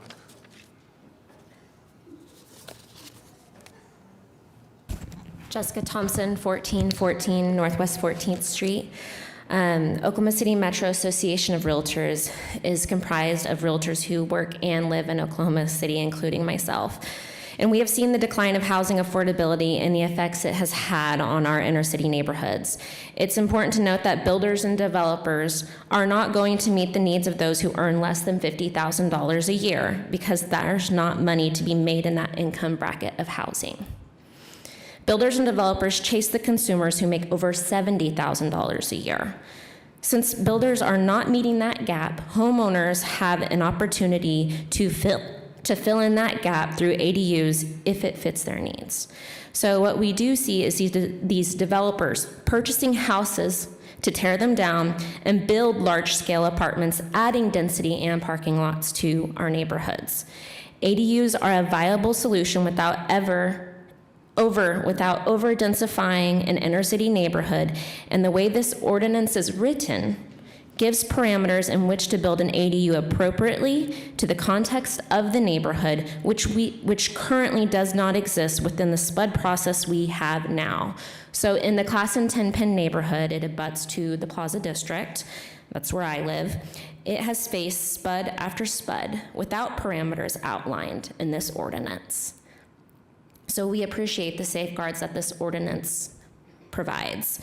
And in recognition of that special exception that was just mentioned, there is none like it in terms of land use across this country.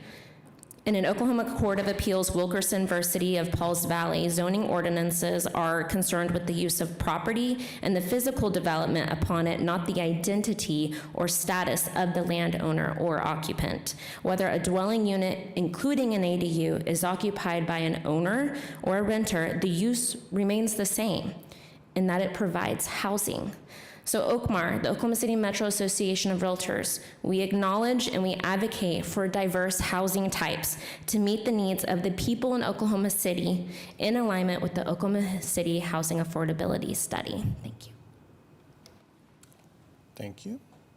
Kelly Work, followed by Landry Willis.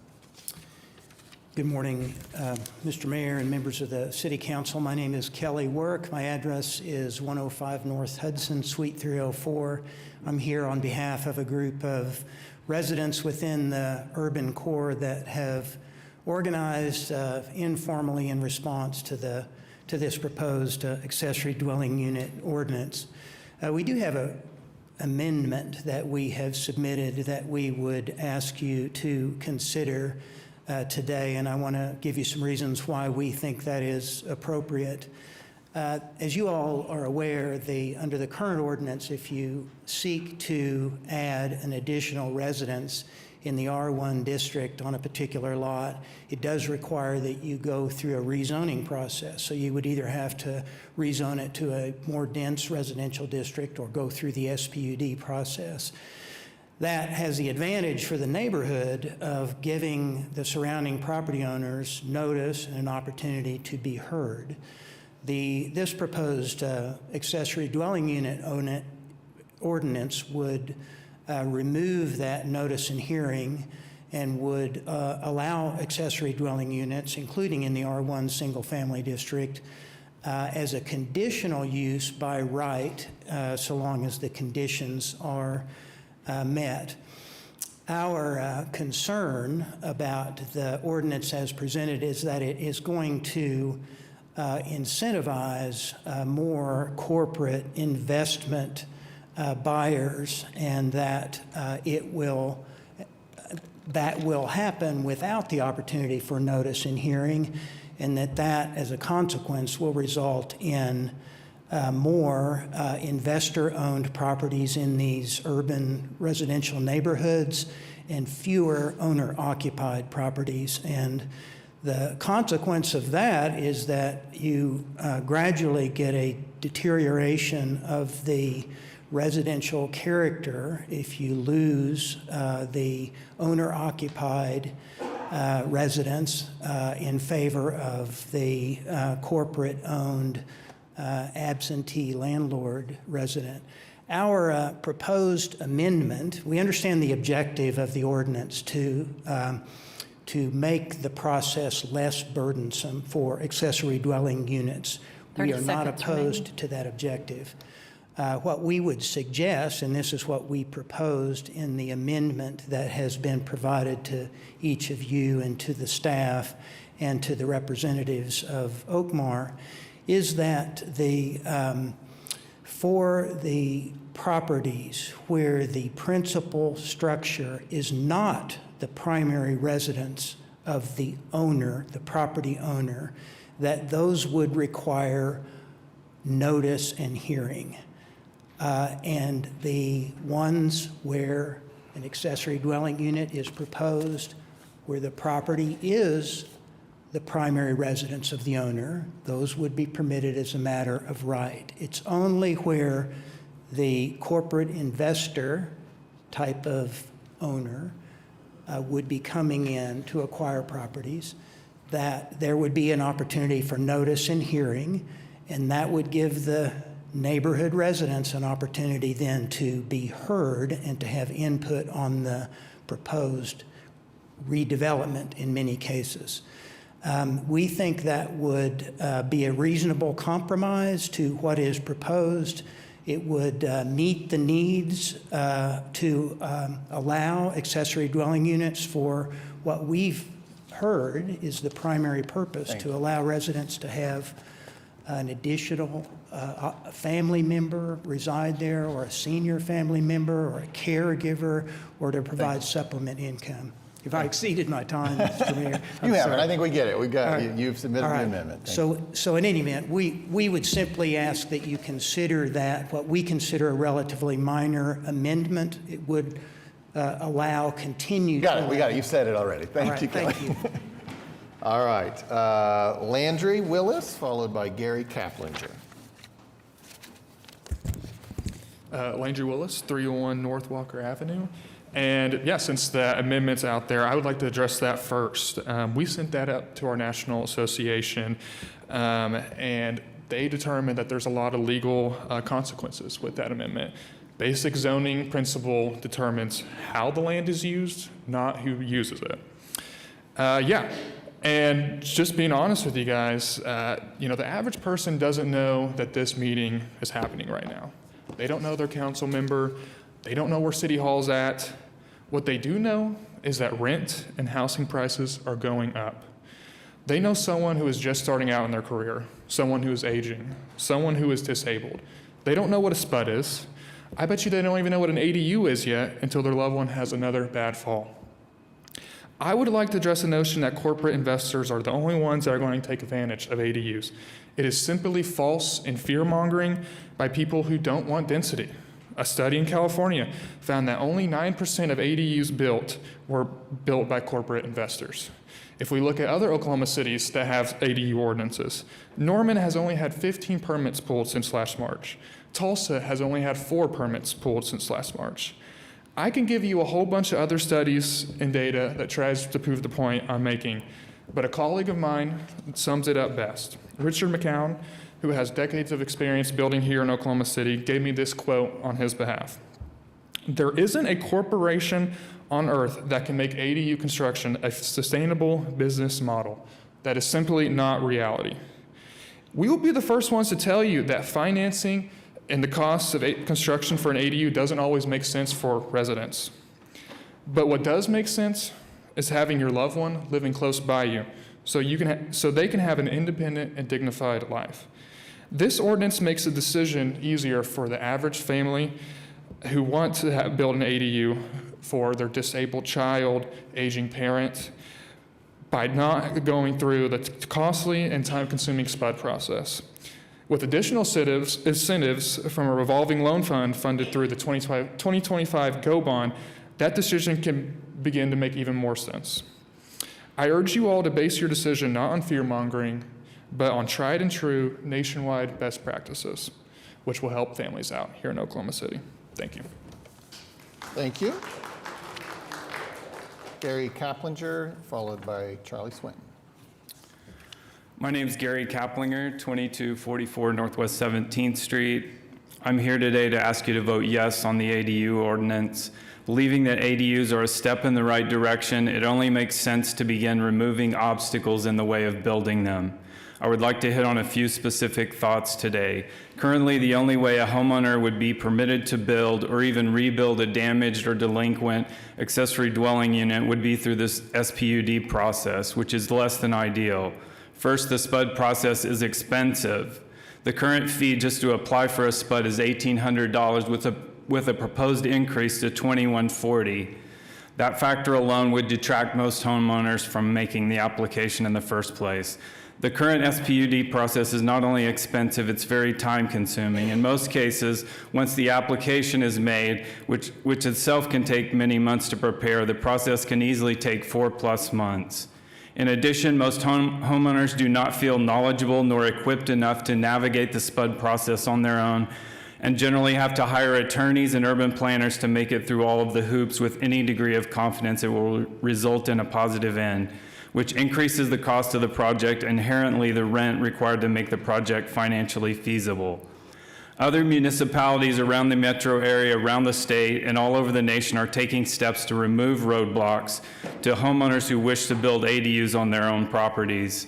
For example, in Guthrie, as you may know, they've recognized the need for more housing in their urban district. Their planning department developed a package of essentially pre-approved plans for various urban lot sizes and uses. Property owners can select a plan that meets their needs, submit a building permit and some additional documentation with a nominal fee, and get approval in 2 days in most cases. This ordinance is a long way from that, but it's certainly a step in the right direction. On a personal note, I live in a neighborhood with a very diverse mix of housing and people. There are both subsidized apartments, nearly multi-million-dollar historic homes, and everything in between within a block radius of my house. My next door neighbor has an apartment over their detached garage. And how have they used it, you might wonder? First, they hosted a young single woman getting her start who is now a very successful entrepreneur and has since purchased her own beautiful home. 30 seconds remaining. They hosted an aging parent for a while who taught me a lot about gardening. Next, they hosted a sibling who was going through some transitions. Without prompting, he often mowed my yard while I was on vacation. Now it hosts a single mom and a daughter who are equally lovely. The apartment has windows into my backyard. They watch me garden. I listen to their music while I garden. It's beautiful what this community has brought to me. Each one of these guests would have been challenged to find affordable housing at this stage of life, particularly in a walkable, friendly neighborhood. So while I get the fears of a changing city, we are growing and evolving as a community nonetheless. We need more places for our new and existing residents to live, more affordable places, particularly in the parts of the community most accessible to amenities and resources. This ordinance is a small step in the right direction. Please vote yes. Thank you, Gary. Charlie Swinton, followed by Linnell Long.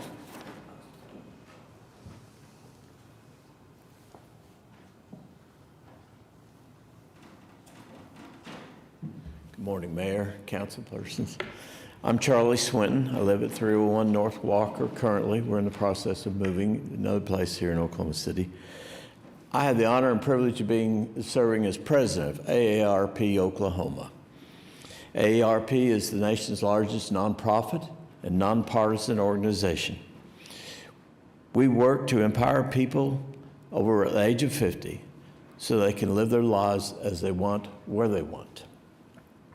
AARP is here today to urge you to support updating the Oklahoma City zoning code to allow accessory dwelling units as a vital, affordable housing option. ADUs enable greater housing choice, especially for older adults like me, seeking to age in place. I'd like to share 4 numbers with you. AARP Home Improvement Community Preference Survey was done recently. They found, the first number I'm going to share, 75% of adults 50 and older want to remain in their homes and communities. Additionally, the second number, 62% would live in an ADU to stay near loved ones while maintaining independence. And the survey also found that, this is the third number, 62% would consider building an ADU for a family member needing care. On top of that, our fourth number is that over 50% would offer an ADU to a friend or family member who needs a home. By permitting ADUs, Oklahoma City can expand housing options, helping residents make choices that fit their needs and budget. With more than 100 Oklahomans turning 65 daily, and because of the great economic effort of this city and its efforts to bring more people to this community, Oklahoma City must prepare for a growing aging population. ADUs provide comfortable, affordable housing that supports livability and independence. This is an opportunity. This is an opportunity for Oklahoma City to provide leadership in creating communities that meet the critical and evolving needs of our aging population. AARP Oklahoma urges you to pass this accessory dwelling unit ordinance, which will empower residents to age in place with dignity and strengthen our great city for generations to come. Thank you for allowing AARP to be here this morning and share our views. Thank you. Linnell Long, followed by Lee Matthews. Good morning, I'm Linnell Long. I live at 8018 Northwest 80th Street in Oklahoma City, and I'm a mortgage lender with Stride Mortgage. I've worked in mortgage lending for over 9 years with experience ranging from traditional home loans to more specialized financing tools like home equity lines of credit and second mortgages. Now in the lending world, an ADU is a secondary independent living unit located on the same lot as a primary residence. Whether attached or detached, the ADU offers flexible solutions that address many of our city's housing needs, supporting multi-generational households, offering aging-in-place options for seniors, creating affordable rental opportunities, and maximizing existing infrastructure. So why does this matter for Oklahoma City? Well, ADUs expand housing options without requiring new land development.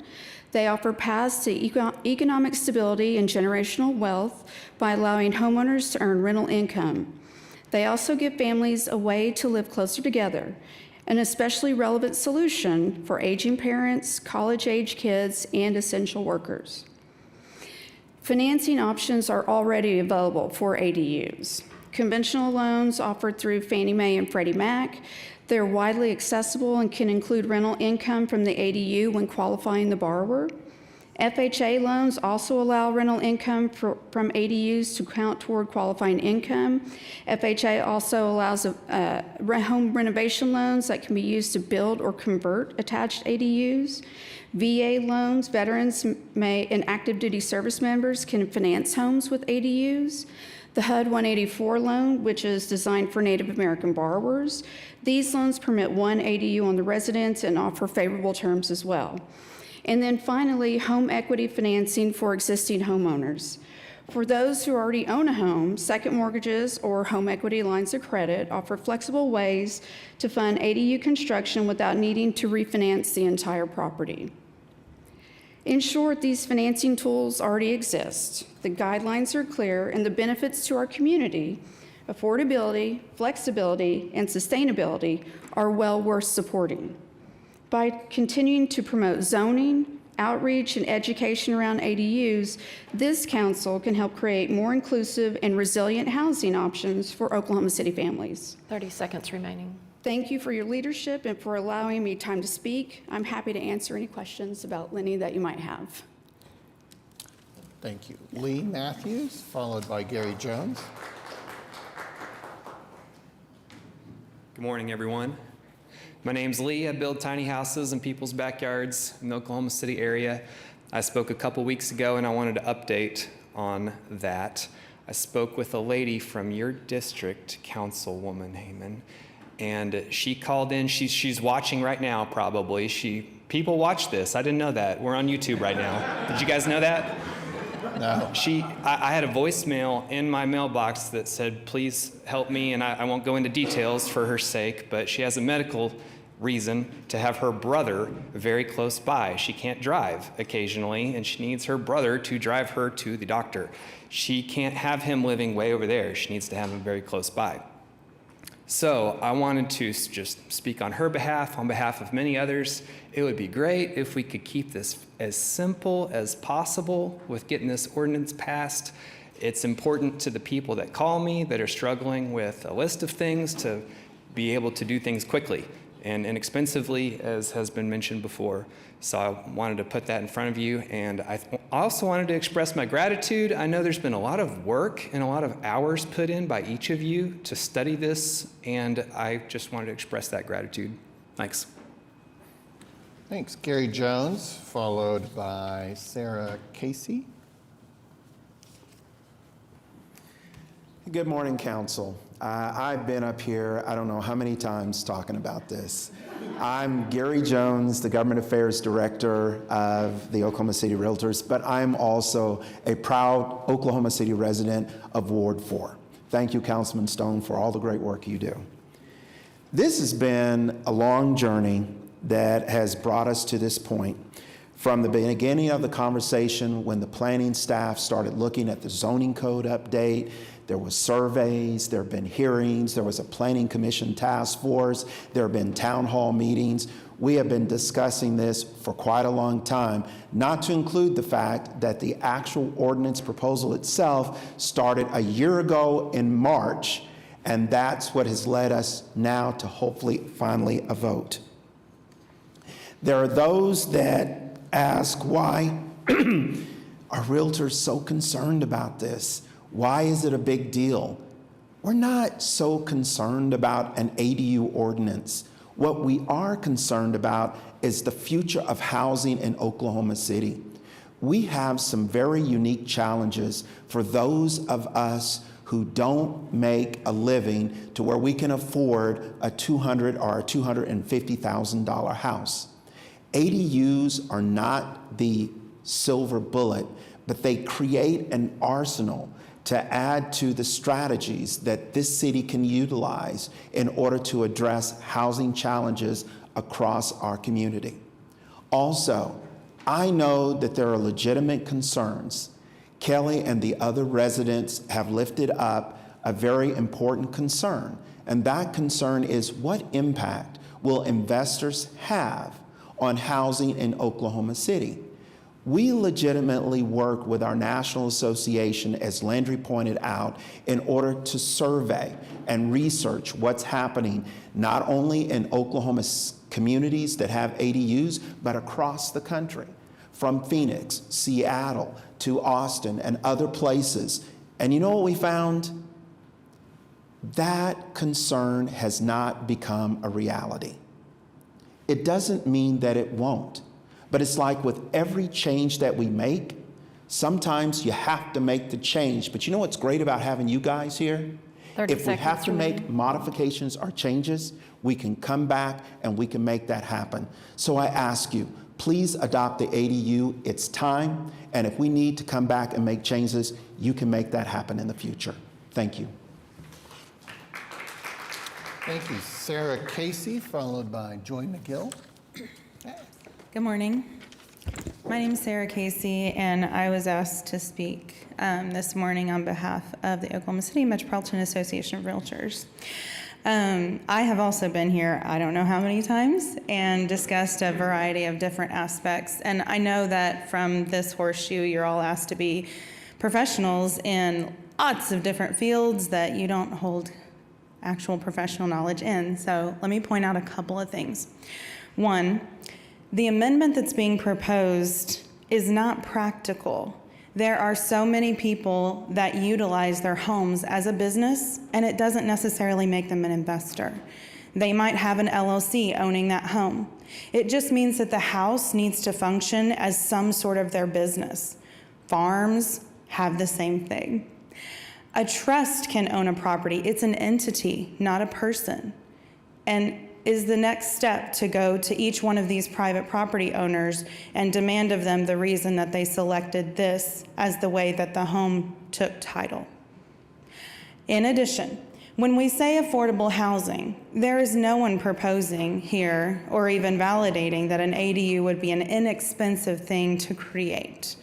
The way in which it becomes affordable is by funding programs that would utilize any derived income to make what is a $300,000 product suddenly a $250,000 product, and therefore allow someone that otherwise wouldn't have been able to buy it to purchase it. These are not affordable options we have in the city. And are we saying to the people that would buy or rent these ADUs, we just can't afford to pay attention to your needs because we are too busy protecting the needs of whomever might live around you? That is quite literally turning all of your neighbors into investors only in their own private property rights. Now, the existing ADUs are the larger concern and why this was coming about back into the zoning code, as we've mentioned before, it already existed.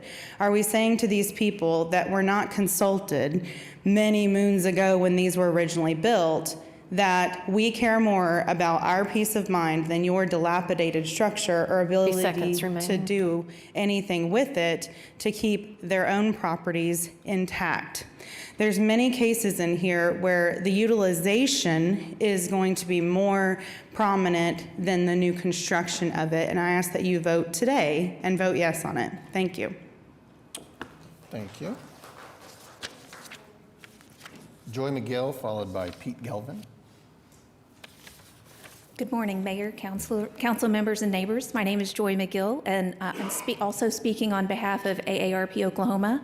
I have the honor of living at 215 Northeast 28th Street here in Oklahoma City, and also on 43rd Place in Tulsa, which notably we had the opportunity to get the same code passed in Tulsa last October, which is really exciting and a great point of pride from AARP's standpoint to have this kind of code passed. And notably, we've not had any of the concerns that are brought to us today as far as the issues that have been brought.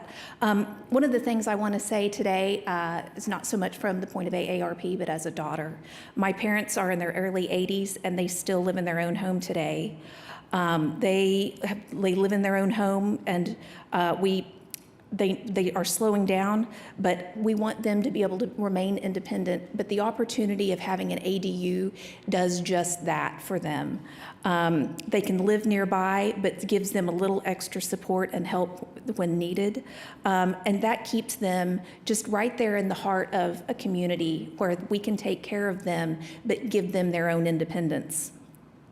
For something with an ADU for our younger friends, it gives them a shot at their own affordable place to call home, whether it's just a rental or a first step out on their own. So ADUs aren't just houses, they're about offering alternative housing opportunities and something that's outside of the box and something that I think is perfect for Oklahoma City, and now is the time for that. AARP supports multi-generational living, and they align with AARP's pillars of age-friendly housing. They expand housing options, affordability, and accessibility. 2/3 of adults and 79% of those 50 plus want to stay in their communities. They prioritize health, safety, and social engagement. ADUs aging in place by offering flexible living arrangements, allowing older adults to remain near their families and social networks. They expanding housing options, ensure affordability through low-cost construction and rental income. They enhance accessibility and keep older adults like my family close to my sister and me. For a younger parent here in Oklahoma City, an ADU could mean living on a parent or grandparent's lot, keeping child care costs down and family ties strong. 30 seconds remaining. Imagine a 25-year-old mom with a toddler renting an ADU from her family. She gets an affordable place, her child gets to grow up near grandparents, and everyone gets to share a family close to home, just like my family. So today, Mayor and Council members, please approve ADUs to empower older adults and younger families to stay connected, build stronger multi-generational communities, and together we can transform Oklahoma City into a place where all of our generation can thrive and grow together. Thank you. Pete Gelvin, followed by Gayla Kubek. Good morning. Thank you for letting me appear for the council. My name is Pete Galvin. I'm a resident of Oklahoma City since 1976, and have lived in Mayfair Hills neighborhood at 3105 Northwest 52nd Street for like the last 21 years. I'm here to talk in opposition to the ordinance and ask that you do not approve it as it's currently written.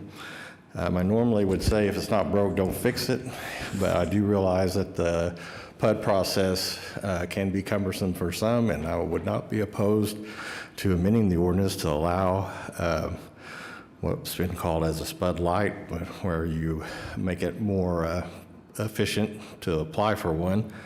But the important thing about the SPUD process is it does give neighbors notice of when someone's wanting to, pardon me, build on their property or change something significant about it. So I would join in Mr. Work's comments about the notice and opportunity to be heard. And also his submission of an amendment I think should be considered by the council. I would say that there's nothing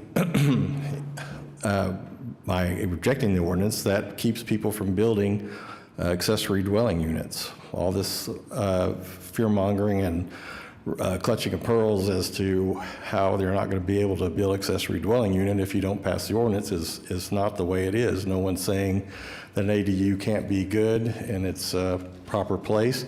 We just want the neighbors to know about it if it's going to be done. No one cares about their neighborhood and their neighbors more than the people that live in those neighborhoods.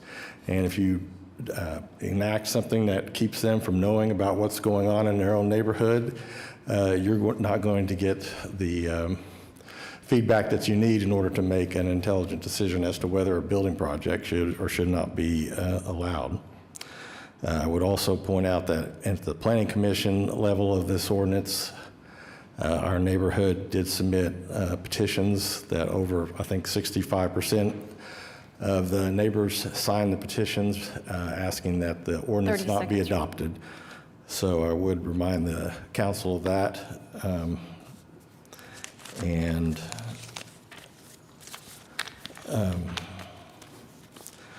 ask that you reject the ordinance as it's currently written and try to come up with something that keeps notice to the neighbors that would be affected, that they would know what's going on in their own neighborhoods. Thank you very much. Thank you. Gayla Kubik. Hi, I'm Gayla Kadeka. I live in Douglas Park, 807 Northwest 47th, and I have lived in my neighborhood for over 40 years. I own 3 rental properties, so I know about affordable housing. And believe me, my houses are affordable. I keep them under $1,000. I do the yard work because I'm concerned about how my neighborhood is going to look, and that is the key word that I think I have heard today, affordable housing. ADUs are not affordable housing. I want to add 600 square feet to the back of my house because I'm tired of going out into the garage to do laundry. I have to go outside. And I'd like a little walk-in shower and a closet.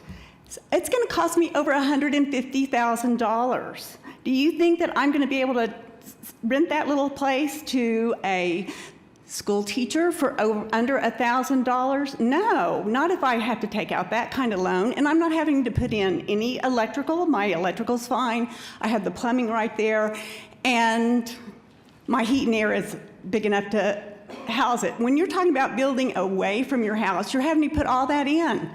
And there's 4 feet between my house and my neighbor's fence on either side. So whoever would rent my house, not only would there be no place for them to park because I have a single car driveway, they'd have to walk past either my kitchen or my bedroom window. It's not feasible. And I have a huge backyard. But my tenants live in my houses because they either have a pet or they have a child or they like to garden. They want to live in a house with a yard. And you all are wanting to take that away from our neighborhood. So I would like for you to vote no. And one of the quotes from the last meeting that Mr. Cooper made was, he was against depleting precious home territory, tearing down and building out of a character big homes. On my street, on 47th Street, which I've lived there since 1984, there are 5 big houses that are all over $900,000. My neighborhood is no longer affordable. My sons, one of them is an attorney for the Attorney General. He's been an attorney for 5 years. I keep calling and saying, hey, Alex, here's the piece of property. And he finally said, he still calls me Miss Quebeca. He said, I cannot afford to live there. I'm sorry, I want to move back. My son would like to move into my neighborhood where he grew up. He can't afford a house. 30 seconds remaining. So I would like for you to vote no because this is not making our neighborhoods affordable. Thank you. Thank you. That concludes the residents who have signed up to speak. So the council could proceed with any comments or motions. I'll make a few comments, Mayor. One, I want to thank all of our neighbors for being here and speaking on this important issue. I can say that I've spent a lot of time with this ordinance, having served as the chairperson for the ADU task force at the Planning Commission level for about a year until I got here. So I've spent a lot of time with it. I really want to thank everyone again for their comments. What I'll say is this, which has already been said very well. This is about empowering people to make maximum use of their own property. An aging parent, you yourself having an opportunity to age and stay in your own home on your own property, or even a young adult child being able to live there. I think that's what we all believe in. It's a commonality, whether you're opposed to this ordinance or in support of it. We all agree with that idea and how important it is. The problem is that if you are a corporate entity in Oklahoma City, you are best equipped to navigate the current process. You're best equipped to hire an attorney. You're best equipped to pay the high fees. You're best equipped to navigate 4 or 5 months of approvals through the Planning Commission and this City Council. But if you are a regular citizen, a regular resident of Ward 7, you are less able to navigate this difficult process. It's about them. I want to first walk you all through some of the ways that this ordinance addresses the general concerns that our neighbors have in opposition to this ordinance. The first thing is lot coverage. I appreciate those people who are concerned about, well, that ADU may be too close to my backyard. I agree, I share that concern. That's why there is a lot coverage requirement in the ordinance. Your lot coverage cannot change as a result of adding the ADU. So if in R1, correct me, planning staff, I think it's 50% lot coverage is required in R1 zoning, that cannot change by adding an ADU. That includes the pavement, that includes your sidewalk, that includes your driveway. So if there's not enough room on your property, this ordinance is going to force you into the SPUD process. What about the size of the ADU? We've already limited it. So that if you want to exceed that size limitation that's already in this ordinance, you're going to go to the SPUD process. If you're concerned about height, we're saying you can't build an ADU by right taller than your existing home, or if you have an existing garage apartment, you can go ahead and use that. But that means you moved next to an existing garage apartment. Otherwise, you're going to be going through the SPUD process. Parking, again, and public notice.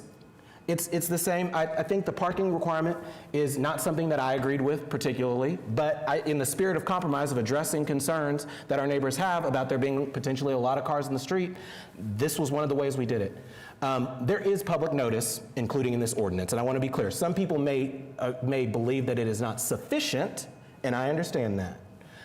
But it is requiring that there be yard signs posted so that the property that is getting an ADU is making all of their neighbors, putting all their neighbors on notice that they are going to be constructing an ADU. We had many debates as a planning commission. We had great neighborhood meetings with lots of neighbors, plenty of neighbors who do not agree with my position, and I can tell you that after that I listened and we compromised on things, I don't think this ordinance is perfect, because so many things that I didn't agree with are actually what are included in here in the spirit of compromise. We are all making an effort to pass good policy, and I want to say that I hold in high regard Kay Floyd, Marva Eller, Kelly Work, outstanding people, loved the conversations that we have had. I even met with Professor Travis Roach and heard his concerns. We talked about these issues, and I respect you all's opinion. I respect you all's concern, but the counter evidence that I have that's too compelling is they've passed this ordinance in other places. Those issues haven't been a concern. We've addressed, this ordinance is going to require any property owner to go through the same review process and standards that the Planning Commission is going to use through a SPUD. And then finally, the land use is not changed whether you are a renter or whether you are an owner. The use is the same.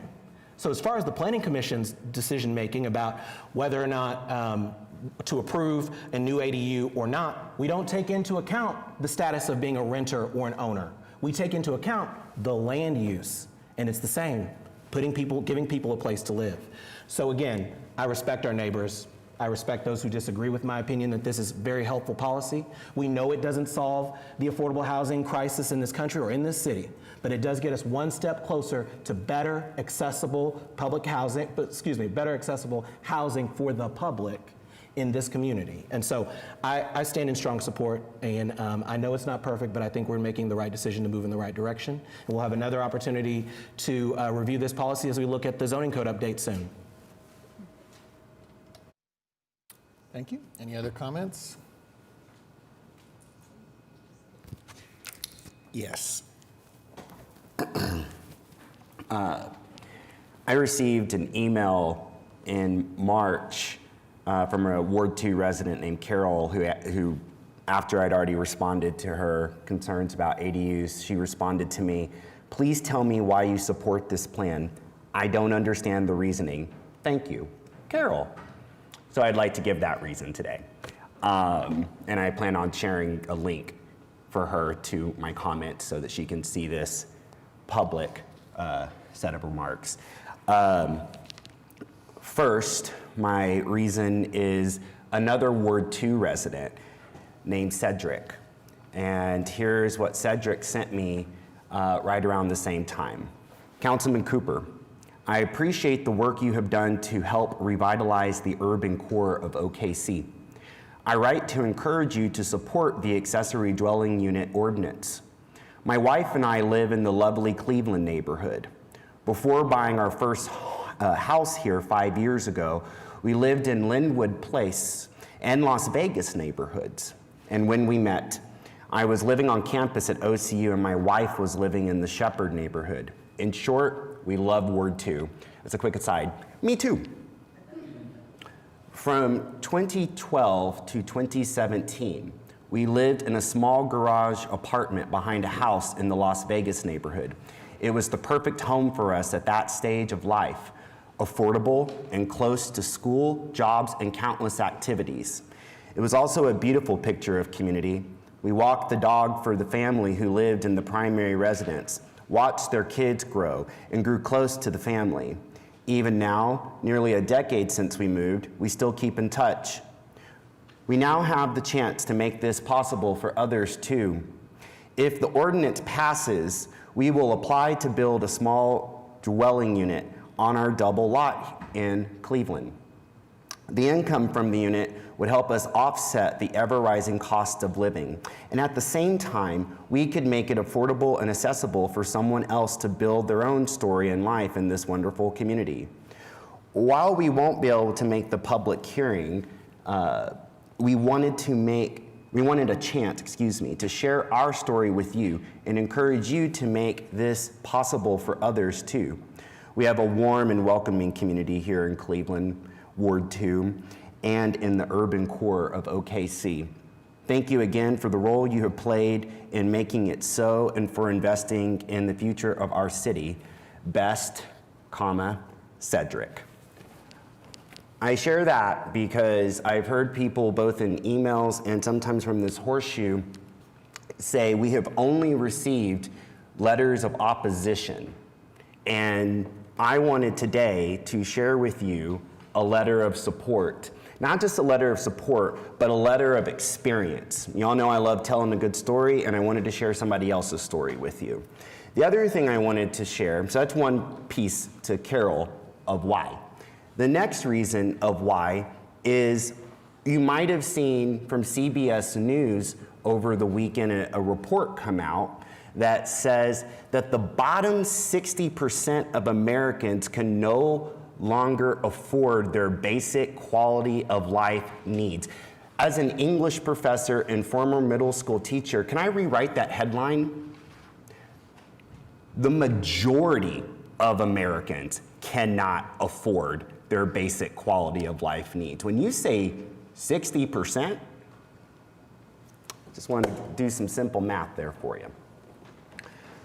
So the next reason I support this, related to that inability to afford things, is that even though we love to tout the nation's official unemployment rate of 4.2%, unfortunately, that doesn't factor in workers who are stuck in poverty wage jobs and people who are unable to find full-time employment. And when you do that, the US jobless rate ends up topping around 24%. So you have people right now, these households, which earn around $38,000 a year. They'd actually need around $67,000 a year to afford the items that we call the basic quality of life. Those are my people. There are a good number of the people in Ward 2. There are a significant number of the people in Ward 2. Highland, Lions Park, Denniston Park, Military Park, Epworth, Sequoia. I know these people, I've knocked their doors.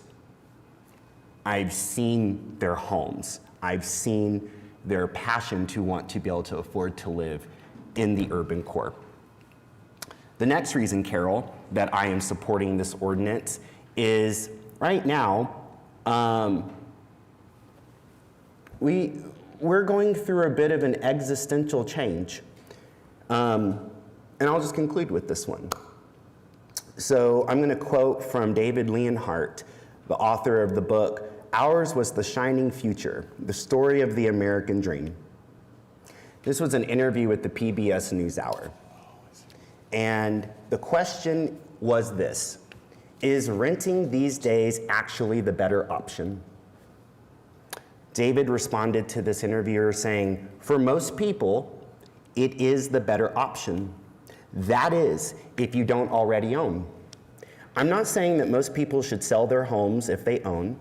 If you own, you probably have a pretty good mortgage rate. But for people who don't yet own a home and are trying to make a decision, the economics of renting have not looked this good in a long time. And I think I understand why people have so long been down on renting. There's even been some shame associated with renting. And I think it's important to say, look, for most people right now who are trying to figure out whether to buy or rent, renting is the smarter option financially. You will save money.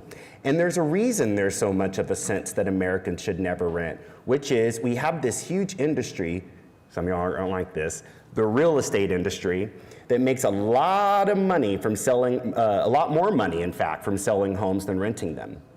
And it helps to get this message out that people should buy rather than rent, when in fact many people should rent.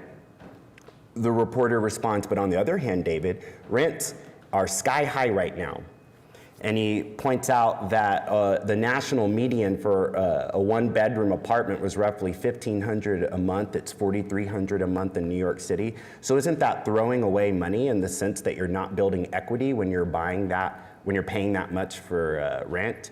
David responds, it's important to remember all the ways you're also throwing away money when you buy. There is a very large fee, often in the tens of thousands of dollars, that goes to you're not gonna like this again, to a real estate agent. That's throwing money away. You're paying the bank huge amounts of interest, and the mortgage interest deduction reduces that interest, but it doesn't eliminate it. That's throwing away money. It's giving it to some of you aren't gonna like this, a bank. You have to do repairs when you own a home, often repairs that don't really add to the value of the house. Like if your roof is leaking, you have to fix it, and you have no choice but to do that. That's not a renovated kitchen. That's throwing the money away just to keep you where you are. And then finally, there's the opportunity cost. If you didn't buy a home, if you didn't use all that money for a down payment, you could have invested it in the stock market. You could have invested it in other ways. And so it's true that renting involves throwing away money, but so does buying. And that's the existential moment in which we're in right now. I didn't invent this moment. I'm 43 years old. My plan growing up was to own the sort of home, Gail, you're talking about, with the front yard, these sorts of things. I didn't see a Great Recession coming. I didn't see a pandemic coming. I didn't see these rising rents. I didn't see these rising housing costs. I'm not God. I can't control it all. And so now you have a moment where an ADU makes a lot of sense to a teacher like me. Now you have a moment where living in a condo or a loft apartment makes a lot of sense to someone like me. Right now we have 19,000 Oklahoma Cityans in need of a 1 to 2 bedroom housing structure. And we only have 3,600 of them. One more time, 19,000 of our own people, our people, Oklahomans, who need 1 to 2 bedroom housing. And we only have, to your point of my quote, strange to be quoted, I can't even quite process that, but it's a depleting resource, that 3,600. Those folk are out there gobbling them up and tearing them down, building out of character and out of the price range of the middle class. So Carol, that's why I support this, is because this is one opportunity I have to add to that 1 to 2 bedroom need that we have. And the next opportunity I'm going to have is with this year's bond election, where I've already said I will do everything I can to build, to incentivize for developers to build that missing middle housing for people making between $30,000 and $80,000 a year. You have my word. The next bit of word you have for me is I will do everything I can to work with Douglas Edgemere starting first, and any other Ward 2 neighborhood who wants it. Demolition review protections, so that you have a pause that does not exist right now, and design protections. I think that the architecture of Douglas Edgemere and Jefferson and all the Ward 2 neighborhoods deserves to be honored and protected, particularly if we're going to build the sort of missing middle housing that we know our middle class need and quite frankly deserve. And that's the work I'm up to. ADUs are not gonna, you're right, they're not even gonna solve all the problems whatsoever. You can get an FHA loan, I guess, to help you build one, but it's one part of it. The bigger part is building the missing middle housing, and that's my commitment. So Carol, I know you probably are not gonna like my answer, but that's my commitment, is to do that work and to help provide some stability for the middle class. So that's what I got. Okay, any other comments from council? Yeah, Mayor, I'm sorry, go ahead. Oh, I was just gonna say, I don't know if I have too much else to add to what the two councilmen offered, because so much of it resonates with me, but I did just wanna say something so that, I was on record of particularly, the folks that have come to us with concerns about investor ownership resonates deeply with me. It is an issue I see across my ward. I know it's a conversation in the city and across the country, but I don't see this ordinance as making a huge difference in one direction or the other with that particular issue. I think, if anything, as Councilman Pennington said, those are the folks that already have sort of all the resources at their disposal to navigate the SPUD process. And by moving this forward, we can hopefully create a little bit of a valve for regular folks to better implement this in their own property. Will LLCs take advantage? Potentially, but I don't think it's going to be a sort of explosion because of the way that it is written. It is, and Councilman Pennington very well outlined a lot of the sort of conditions that have to be met, that I think, and to echo Councilman Cooper's points, the piece about addressing and advocating for programming within our next bond to create more opportunities for local folks to compete in purchasing and have more access to purchase or redevelop more modest middle housing options is I think where we're going to actually be able to implement more policy that will help get us further in combating the investor ownership issue. Again, it's not going to be like a magic wand by any means, but I don't think that by not moving forward with this, we are significantly beating back that issue, if that makes sense. So that's all I wanted to offer. Like I said, so much of what they already said resonated, so I don't want to necessarily just repeat it, but particularly on that investor ownership piece, I just want to name that it is something that I am very committed to working on, to whatever we can do within our city to address it. And so I hope that the folks that have that concern, that we can keep working together and find ways to also address general code development, again, like Councilman Cooper mentioned, around the design process, so that we can better guide development that really does match the architectural and design nature of our neighborhoods, and really preserve those elements that so many of us really, really cherish. So that's all I have to add. Thank you. Councilman Stone? Mayor, just real quick, I wanted to thank everyone for sharing your thoughts and concerns. Believe me, I share some of those exact same concerns, but I believe we've got to start somewhere. And I think this is a place to start. And if it creates some issues, then we can always go back and correct them. Councilman Pennington, thank you for all your hard work on this thing. You've only been working on it for a year, I know. Knowing that the lot coverage doesn't change, right? It stays the same. I can tell you, it really wouldn't make sense. I know one of the concerns is someone will come in, tear down the house, and build a new house with an ADU. That really wouldn't make sense. If you're going to build there, you want to probably try and build the big house, the houses that you see. You wouldn't want to build a smaller house so that you can make sure and build a separate ADU behind it.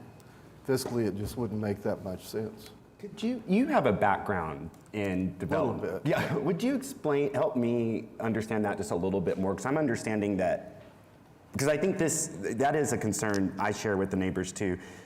I've seen numbers saying that probably only about 40% of urban medium would find itself even eligible condition-wise. Could you kind of help, a bit of a layman like me understand that? Yeah, you're going to spend a lot more money building two separate facilities versus one larger facility, okay?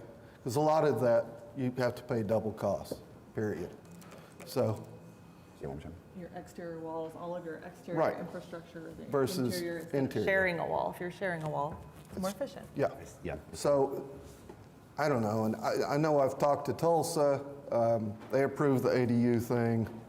They've had a very, very small amount of applications for it. I think we'll see the same thing. I think it'll end up being not that good of a help for the things that we want it to help, but hopefully it will help some. And I think the ones that we do see apply will be the ones that have that need with family. So anyway, I just wanted to again thank y'all for sharing your concerns and thoughts and everything else on this. Thanks. Mayor, I know it's a little out of, Gail, I saw your hand. Can I ask Gail, can I give her a minute? I know, if not, it's fine, we talked outside. You had your hand up right after I said something. I just wanted to know what you wanted to say.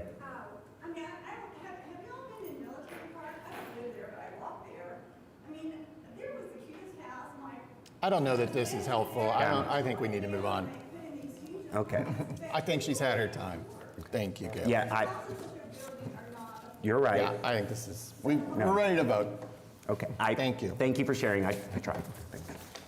Okay, is there anything else that a council member wishes to say? If not, we could take a motion if that is the council's desire.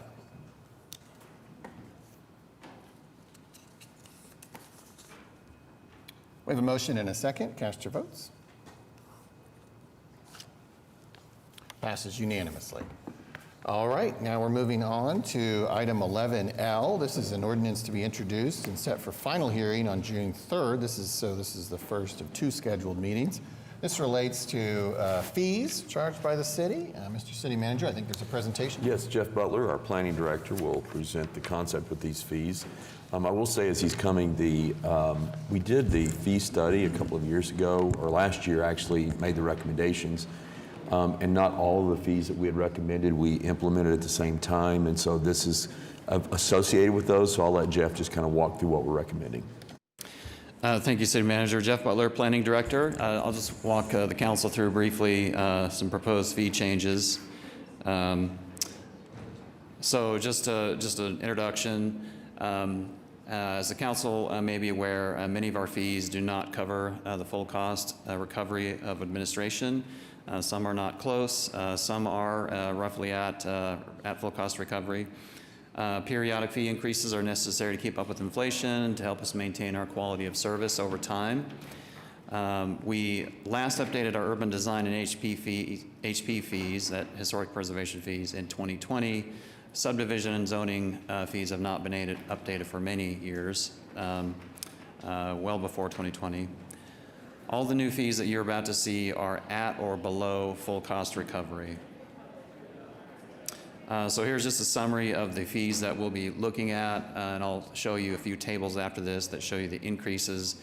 So in design review, the certificates of approval or appropriateness, there's some changes there.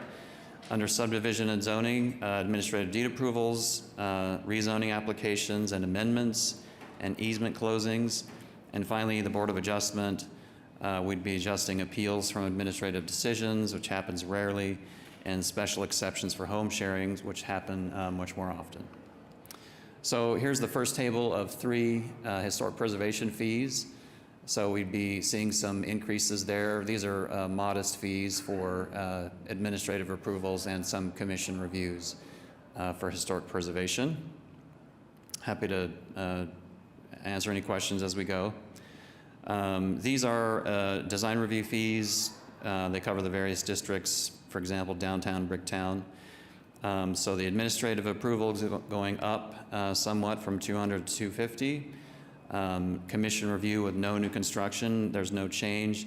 And the green bracketed portion there, we're changing that a little bit, just a bit of a restructure. Right now, those are all the same fee, but we found over the years that the bigger the project, the more time staff tends to spend and the commission tends to spend.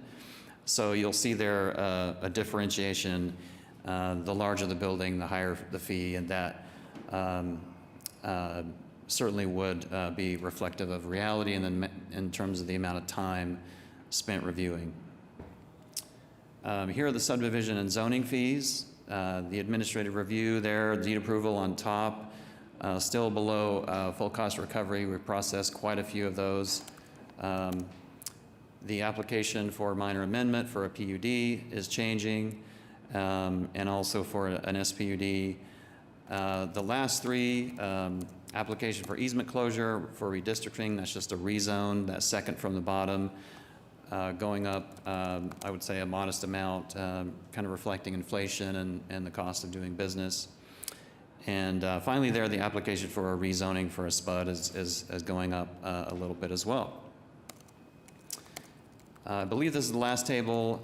So we have for the Board of Adjustment, appeal for administrative decision. Again, that happens rarely as well. And finally, the application for home sharing would be going from 300, which was set a few years ago when the home sharing ordinance was first introduced, and is set artificially low. All the other special exceptions are set at 1,100. So this is bringing that fee up to the normal special exception level. So with that, I'm happy to answer any questions the council has. I do have two questions. First of all, can you help me understand better, like how the cost of administration is calculated? Sure. So the cost of administration, what we do is we kind of try and get all of the costs and you know what it's just really essentially staff review. So all of the staff review incorporates salary costs, overhead costs, and all, that sort of thing. And we try and look at all the staff that touches any given case. So mostly in these, it's planning staff, but it also includes some public works time and utilities time. So it's really just the lion's share of it is just time. Staff costs. Okay, and then when you talk about the special exception for the home sharing being set originally artificially low, was there a reason for that initially? That it wasn't just set at the typical special exception level? I can't say for sure. I just know that at the time it was felt like that, you know, it was a new thing. I'm just maybe I don't want to speculate too much, but it was a new ordinance. There was a lot of things new about it. There was a lot that had to be done, and I think the fee was less of a concern. It was more trying to get the ordinance right. Gotcha, okay. We can certainly go back and dig into that if you'd like. That would be helpful for me. I did have one person reach out about this, and in particular, I think I'm sure any fee increase, nobody is a fan, but I think the big jump, it's probably like the largest jump of any of the fees that probably feels particularly jarring for folks. So I just kind of wanted to get a better sense of why originally it was set as a different, it wasn't originally just sort of set at that kind of just general special exception level, just to get a better sense of what the reasoning was and yeah, just have a little bit better sense of the history of that. Would be helpful. Absolutely. We'll go back and kind of research that and see if we can find what the rationale was.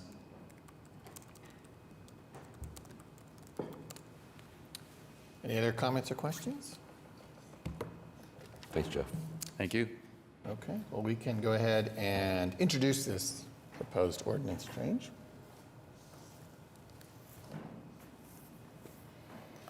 We have a motion and a second. Cast your votes.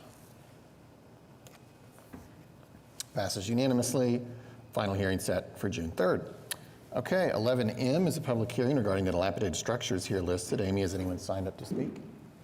No, they haven't. So they have not. So we will advance to the resolution at M2, declaring that the structures are dilapidated. We have a motion and a second. Cast your votes.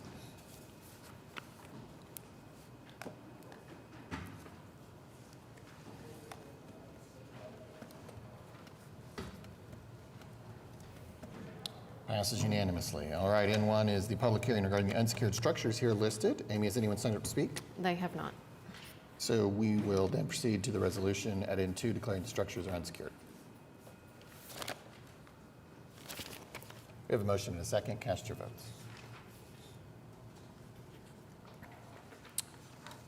Passes unanimously. 11:01 is a public hearing regarding the abandoned buildings here listed. Amy, has anyone signed to speak? No, they haven't. They have not, so we'll proceed to the resolution found at 02, declaring the buildings are abandoned, except for those previously struck. Got a motion and a second. Cast your votes. Passes unanimously. All right, item P is first up. P1 is a public hearing regarding a resolution amending the June 18th, 2024 resolution approving certain fire and other listed sales tax expenditures. Amy, has anyone signed to speak on this public hearing? No, they haven't. They have not, so we'll proceed to the resolution found at P2, which is to be introduced today, set for final hearing on June 3rd, amending the June 18th, 2024 resolution. And I believe we have a quick presentation. Yeah, I just want to make a couple of comments on this. We do these resolutions with the fire sales tax and police sales tax funds. We had an estimated amount on this, on the fire support personnel. We had a retirement, and so with the payouts, it was a little bit higher than expected. This aligns with the budget amendment that Letitia presented earlier, and is just getting us in line with that. Okay, that was perfect. Council, go ahead and like to introduce the resolution.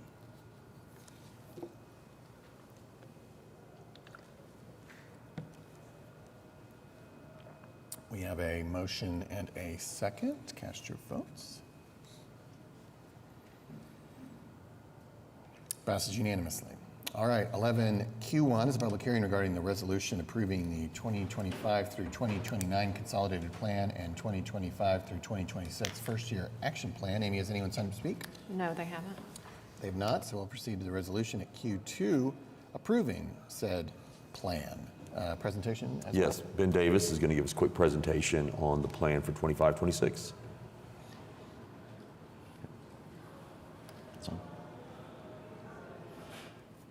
Good morning, Ben Davis with the Planning Department. I'm going to give you an overview of our 5-year consolidated plan, a strategy, and our first-year action plan, which upon your approval we will submit to the U.S. Department of Housing and Urban Development, which will guide our investments and community development funds for the next 5 years. So the consolidated plan is a requirement. It covers our formula grants, which are the Community Development Block Grant, the Home Investments Partnership Grant, the Emergency Solutions Grants, and the Housing Opportunities for People with AIDS Grant. Our plan is divided into sections that analyze housing, homelessness, community development, economic development needs, and it creates a 5-year strategy for addressing those needs. The annual action plan will cover the next year, so it'll start July 1st of 2025 and go through June 30th of 2026. Outlines all the activities and programs and specific funding for that year. And it's also a part of the consolidated plan that we will submit to HUD. So community needs that were identified in the consolidated planning process were affordable housing, specifically for populations earning less than 30% area median income, for renters across the income spectrum, rehabilitation needs for both rental and homeownership housing, long waiting lists for housing vouchers and public housing, homelessness, and community revitalization. So we had a series of 3 public meetings. We had actually scheduled 4. One was canceled due to weather. So that was how we got public input. We also participated with Neighborhood Alliance to host a virtual workshop in December and January to also get some more comments. So whenever we submitted this for the agenda, we didn't have our final numbers. We did receive those on Friday, so the numbers on the slide are what we're actually going to be getting. We got slight increases for all 4 formula grants, which is great news. So we'll be getting $5.1 million for CDBG, $2.3 million for home, $444,000 for ESG, and $1.4 million for HOPWA. So goals in our consolidated plan and action plan, these are pretty consistent across the years because these continue to be needs in our community. So increase affordable housing opportunities, retain affordable housing, invest in underserved neighborhoods and communities, support public services, increase economic opportunity, decrease and prevent homelessness, support for our population living with HIV/AIDS, and elimination of blight.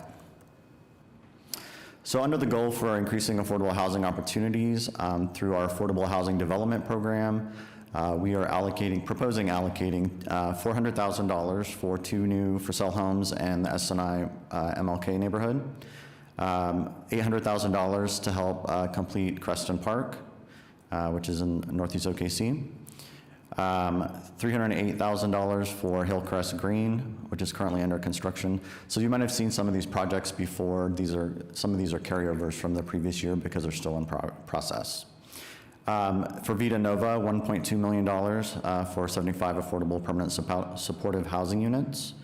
Alley's End, which is currently under construction in 4th and Broadway, $600,000 for 214 units.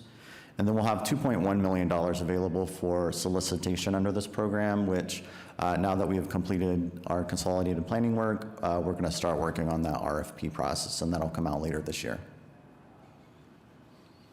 We'll also be funding our community housing development organizations, CHODOs, $2.7 million, 4 new homes in Capitol Hill neighborhood for $600,000, 6 new homes on the Walnut development in Northeast Oklahoma City, just over $1 million, and then we'll have $461,000 to complete projects that are already in progress. We'll also be funding our down payment assistance program with $800,000. $400,000 of that will go to Community Action Agency, and the other $400,000 will go to Neighborhood Housing Services. Under our goal for retaining affordable housing, we will be funding our in-house whole house rehabilitation program at $850,000, our in-house hemp housing exterior maintenance program at $1.7 million. I'd mentioned this last council meeting that we're establishing a new in-house emergency housing repair program to help Community Action Agency catch up on their wait list. So we've established that with $325,000. And then we also have $600,000 that will be going out for an RFP this year for the emergency housing repair program. For our goal, invest in underserved neighborhoods and communities, for Strong Neighborhoods Initiative, we'll have $1.2 million in CDBG available. $136,000 of that will be for program delivery. That's to cover staff costs for the program. $121,000 for neighborhood grants, $20,000 for tree plantings, $829,000 for sidewalk projects in Capitol Hill, Metro Park, and MLK neighborhoods, and then $94,000 for projects that are already in progress.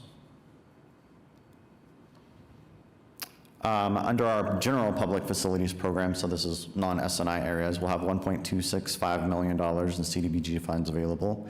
We're contributing just under $240,000 for the Walnut development to complete infrastructure, which will include some street lighting, some groundwork, and then also some public art for that development.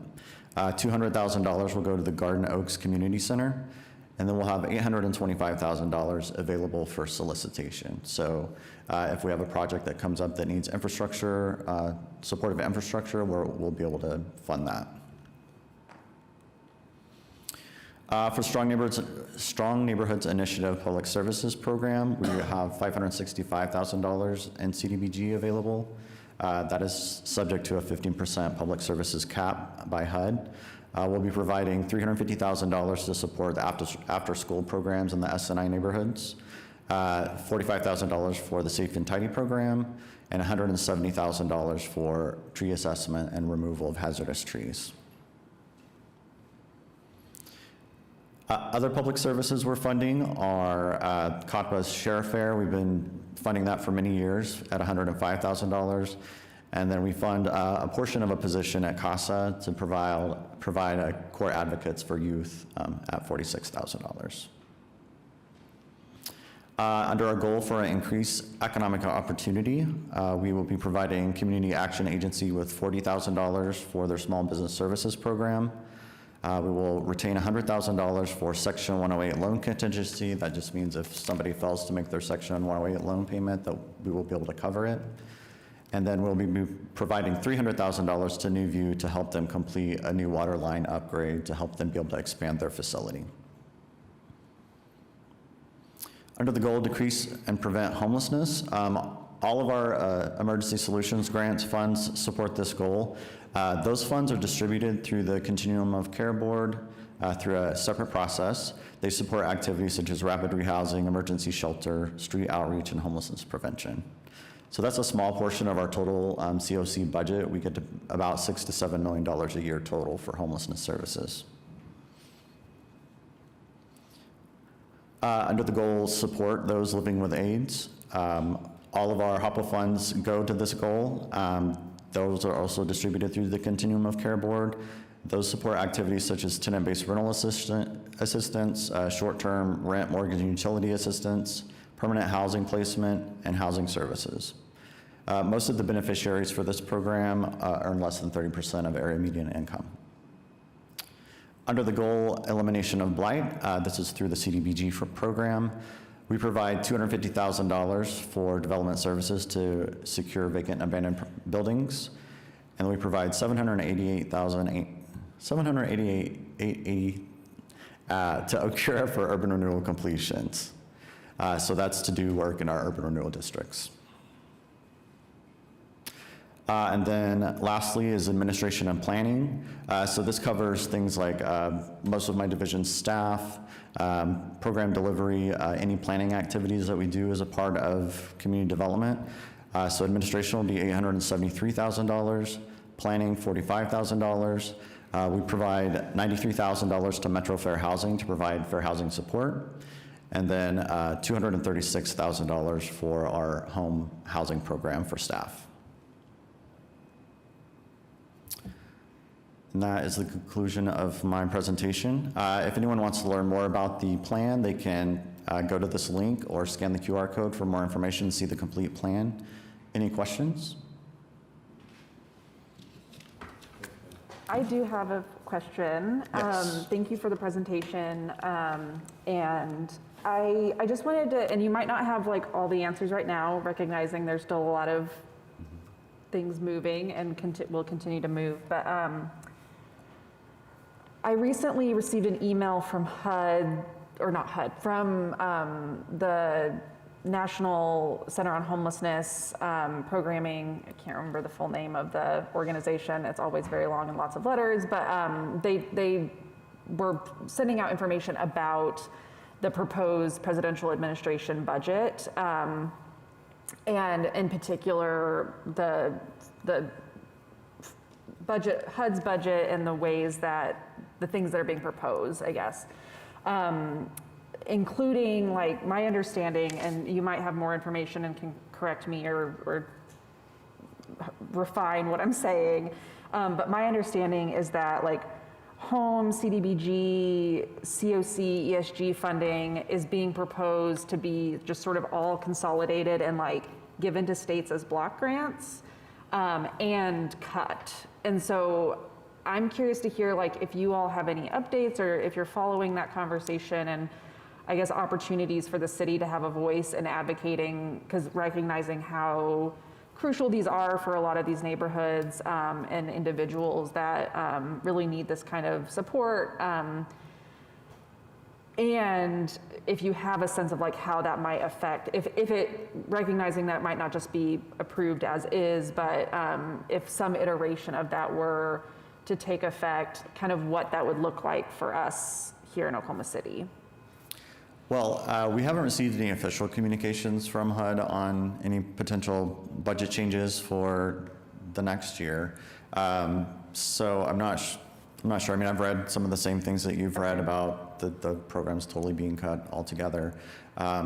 So I don't really want to speculate. Sure. Yeah, speculate. Yeah. But I would imagine that it would cause massive issues for our programs if there were changes made to those programs. If you all, I guess, just request as staff are hearing, if you do hear directly from HUD, or because you know, knowing that sometimes the headlines, there's more, you know, ongoing in the sort of details.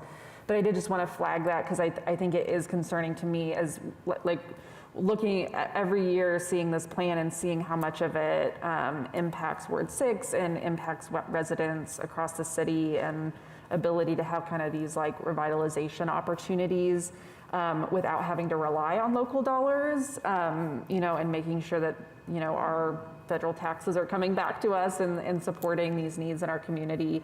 You know, it is concerning to me that it's such a modest amount of money.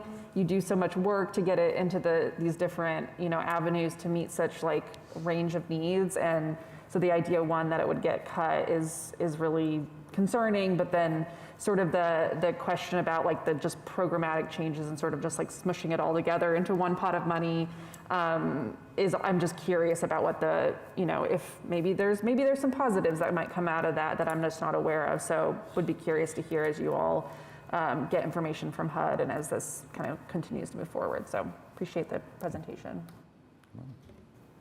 Yes, I'd like to echo Councilwoman Hammond. First, thanks for the report, Ben. And I don't know, maybe this is for our legislative committee and city manager, even more so than this for Ben, but probably both. There was a NewsHour segment yesterday titled, and I'll send it to you all in an email, but it was entitled, How Federal Funding Cuts Have Hit Nonprofits in the Communities They Serve. And I think the very specific kind of honing in I would like to learn more from maybe our federal partners, our lobbyists that we have. So the theory of the case in cutting the funding, from what I heard in the segment last night, is that it makes more sense for the nonprofits at the local level to step in to provide these services. Like, that's the theory of the case. What I'd like to learn more is, because when I'm hearing, from Palomar to different nonprofits all across the city, and as you just walked us through all the different agencies, talking about partnering with Community Action Agency, et cetera, I guess my concern with that ideological theory of the case is it's a genuine question. Where is the money supposed to come from for the nonprofits at the local level to step up and fill the gap? I'm not being flippant, I'm not being cute, it's a genuine question. Like, what is the theory of the case of where these different nonprofits, and I'm thinking, I'd love to hear, I know we have great relationships from the city of OKC with, United Way, Center for Nonprofits, so I really would like to better understand their current situation, even before what this budget is supposed to do. Like, how are they doing? I know there was a lot of struggle during the pandemic. So kudos and good work getting the increases in some ways that you just presented to us.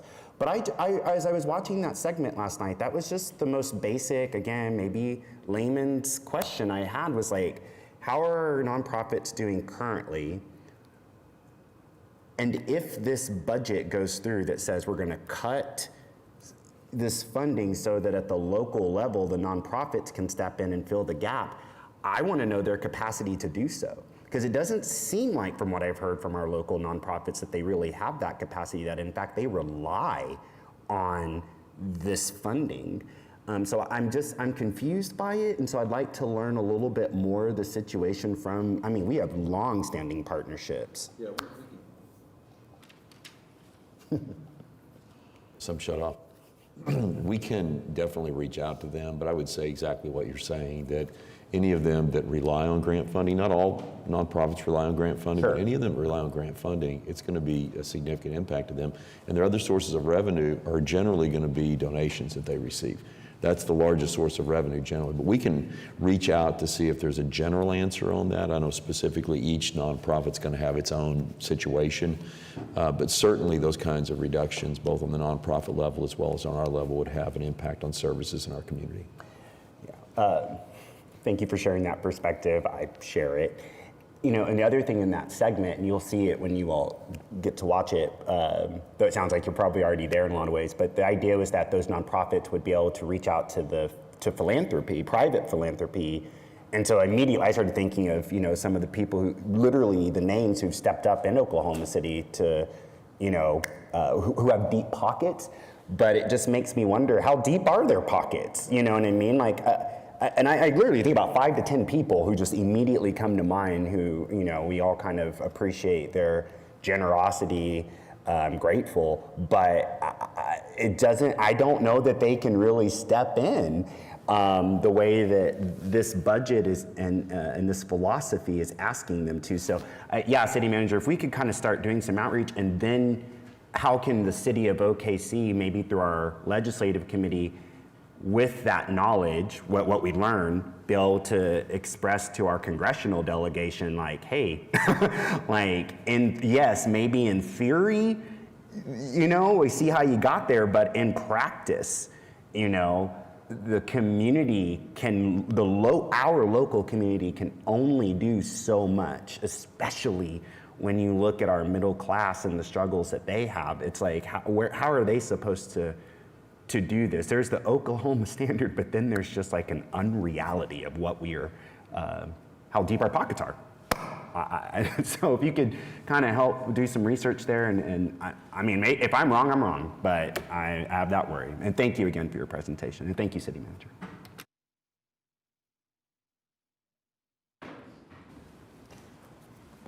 If there's no further discussion, we can take up the resolution found at Q2.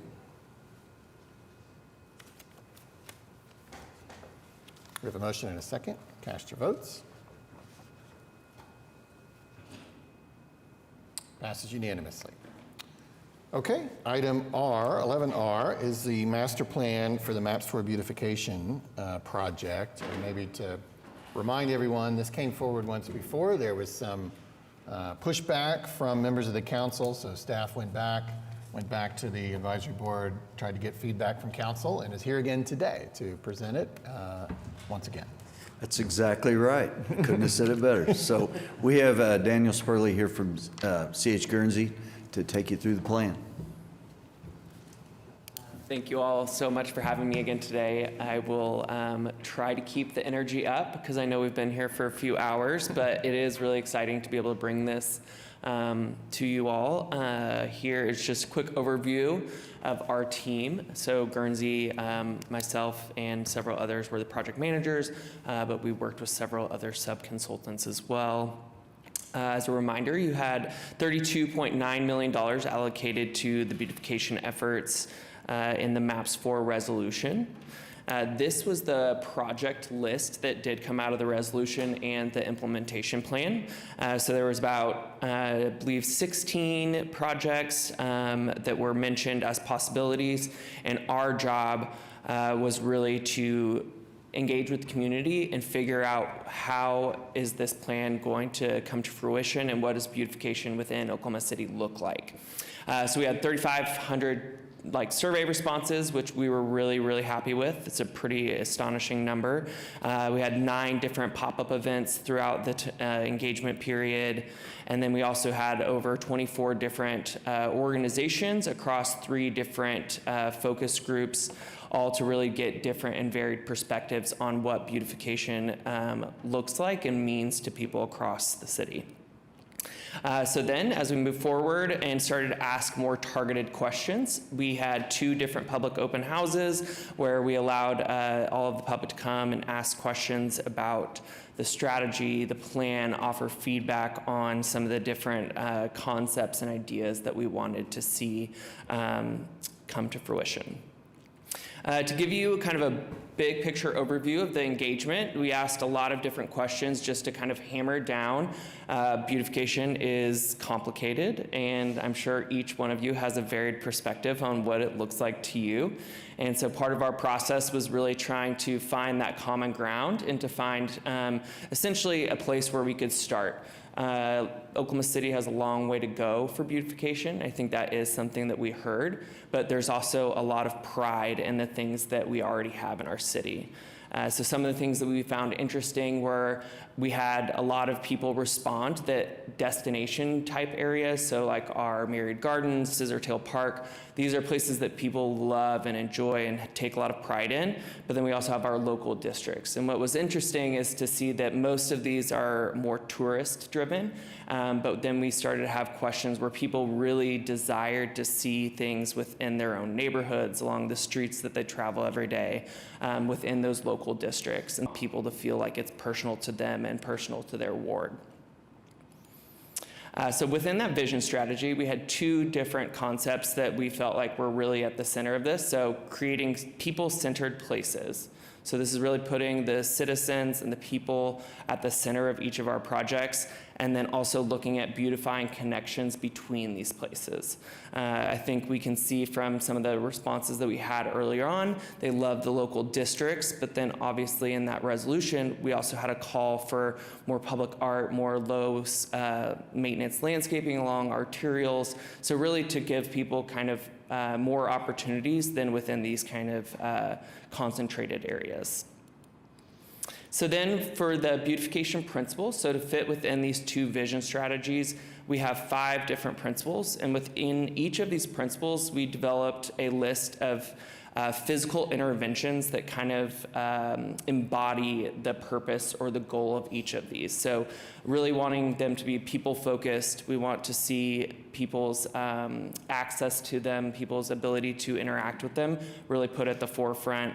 We did want to see promotion. I think that was a big part of the resolution, but also something that we found from the residents is there is a desire to have pride in the places that we congregate in and that we visit frequently.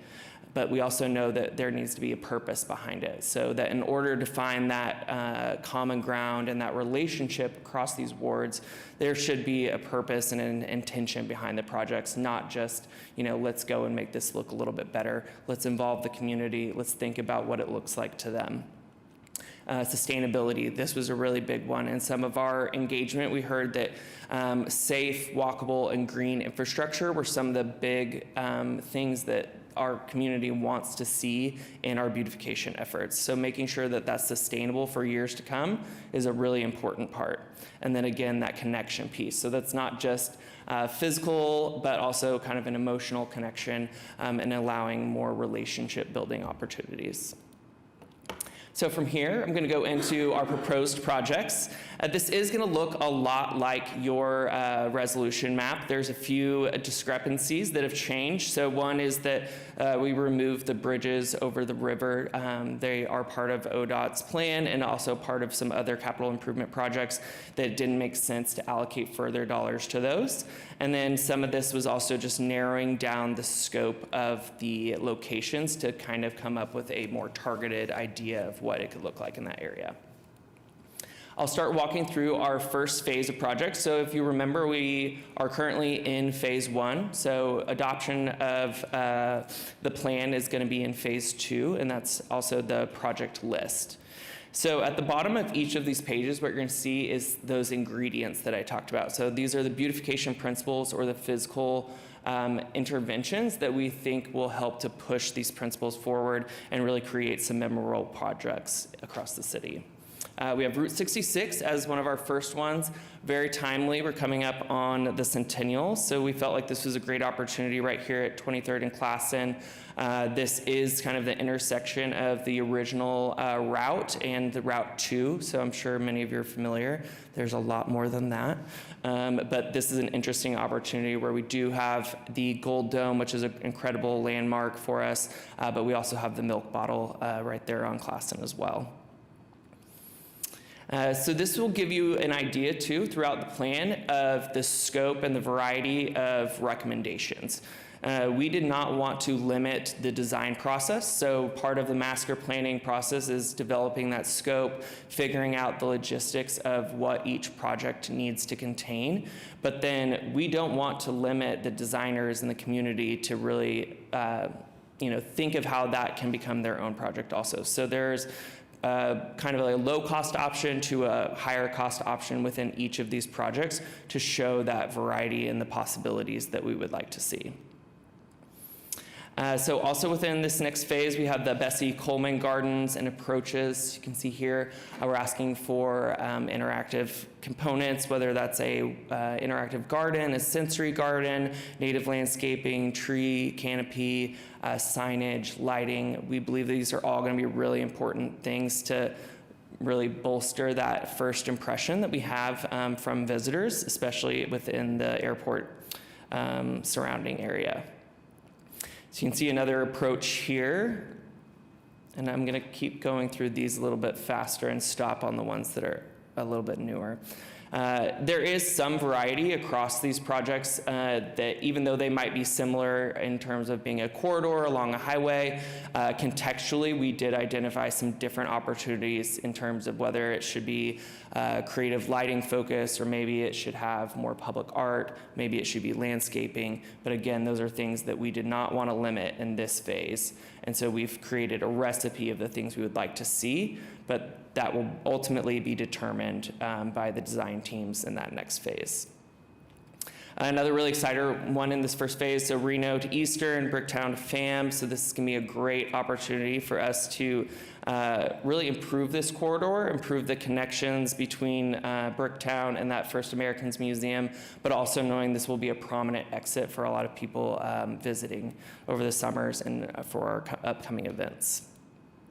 As you can see here, again, something as simple as a cast concrete pillar with some paint, to neon lighting, to something that's a little bit more structural public art piece. So not trying to limit those opportunities and show a wide variety. Another really, really exciting project that's going to come in phase 3 is the 3 pedestrian bridges that we have here in the city. These are really a great opportunity to create something fun and exciting, but also I think improve the safety and access that the current users are experiencing. So you'll see here a little up close image of the first bridge. Then we have the second one here, and then the third.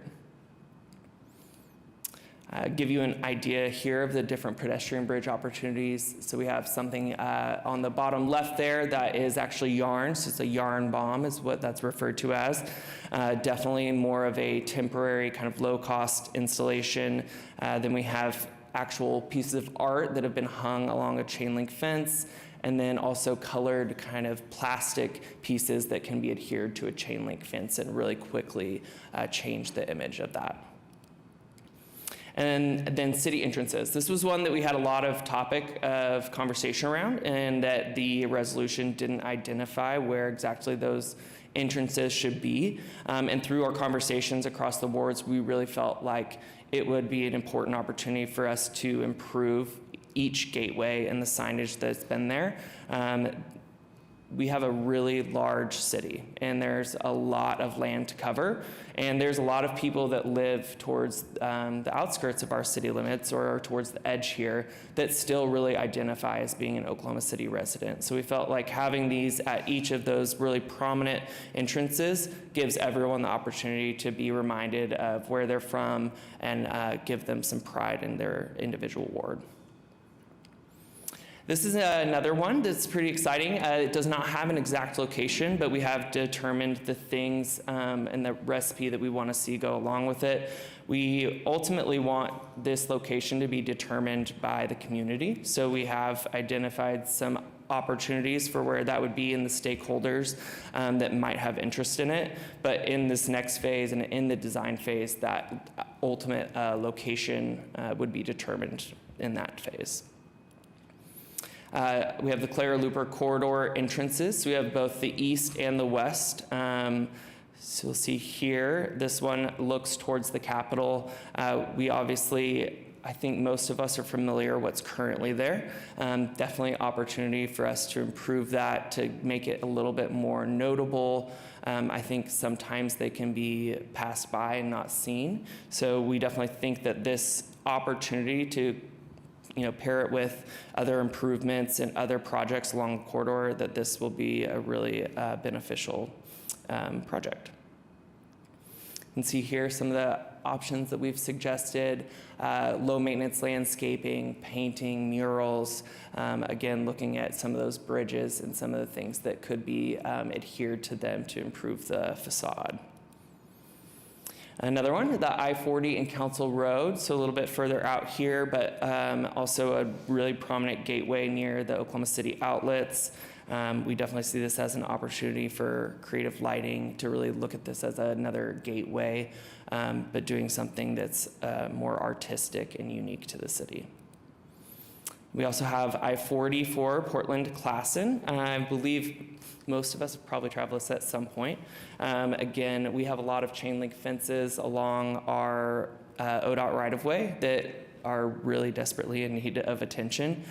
So we've also just recommended in some places maintenance. So really looking at maintenance dollars and money put towards the improvement of an area can go as far as a public sculpture or lighting, and signage can do as well. And then we have I-240, I-44 to I-35. So another corridor here looking at public art, creative signage, landscaping, but allowing for that to really be honed in on in the next phase.